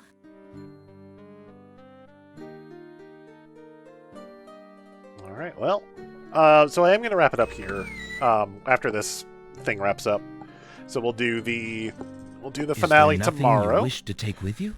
There is nothing. We'll start King's Quest Then 7 take this ring. on Monday. He will be pleased if you would wear it. I have someone in Why, mind to it's the send y'all most to. beautiful Someone thing I've ever super seen. nice, super positive. Thank you kindly, sir. Beauty! Where do you think you're going? To a place where roses grow, and to someone who truly needs me. Also, there's a weird conflation of Beauty and the Beast and Cinderella here. I see you wear my ring. You willingly agreed to spend your life here with me? Do you know what that means? Yes, my lord, I do. I have been touched by your story. Pity alone need not sentence you to endure this face. Oh, but it is a gentle face, and kind. You look at me so sweetly and Belle are not didn't repulsed. have an evil stepmother. By the light of your eyes, my spirit soars. The enchantment! It is broken! God, the jaw. I am pleased to have served you, my lord. Do you still wish me to stay? What? Speak not such nonsense, Beauty. Do you think that I learned nothing of true love during my time here? You are Those my cheekbones and that queen. jaw. Goodness. Oh, my clothes! This gown! How well it suits your noble heart. Alexander, how can I ever repay you? I have nothing to offer except my gratitude. But please, take these old clothes. Perhaps you'll find someone in need during your travels. You have already repaid me by your example of courage, Beauty. And by your friendship, I hope. Always keeping an We'll eye on always us. have our friendship and loyalty, Prince Alexander. But from a fellow adventurer, take some advice. If you find your true love, protect her with your life. Fear all beasts without the redeeming humanity of love. And to aid you, accept my mirror. Now that my life is no longer hung in false shadows, I have no need for it. Give it to someone with nothing to fear from the truth it reveals. Thank you. I wish you both well. Come, Oh, he Beauty. was holding a mirror Let me that's like take you this tall. He just carries this mirror with him. Now we are. Also, we clearly don't have a pack, so where the hell is all this stuff going? Alright. I'm going to do one thing before we leave. We have to wrap up a spell. Make sure I have this correct. Use a vial of sacred water on the hunter's lamp. Alexander pours the contents of Yeah, the super deep oracle's pockets. vial into the hunter's lamp with the baby's tears. The vial, now empty of its sacred fluid, disintegrates. Oh, too bad we couldn't use that for something. Alexander fills the hunter's lamp to the brim with the fountain water. Wait. Damn it, I think I got screwed up. Alright. I think I might have gotten that wrong. I think I did the bottom and not the actual falling water, so I'm going to have to replay some stuff. I'm going to do that when I get done with this, just to make sure I'm in the right spot, so I'm just skip you guys having to watch all that. We are going to send y'all just to say hi to Ashley Roboto. She's playing some Bloodborne. But come back here in like 4 hours. We'll be back with the Game Awards. I'll be starting around 6 o'clock. It depends on when I get like dinner done and when Joe and I are ready to go live. But we'll be back for that live streaming. We'll be on the Game Days. Sorry, I kicked the camera. We'll be on the Game Days Discord for that. I'll make sure there's a link. At least a copy-pastable link if you're not a member of G1 Game Days' Discord. Yeah. Tomorrow we will finish this up, same time, 11 o'clock a.m. We'll finish this game up. If we have time, or depending on how I'm feeling, I might play some like Fall Guys after. I guess depending on, we'll see. I'll do something. And then Monday we'll start King's Quest 7, which I've never actually played before, so that's going to be really interesting. Until then, y'all have a good day. Like I said, see you in a few hours if you want to stick around and watch the Game Awards. But bye for now.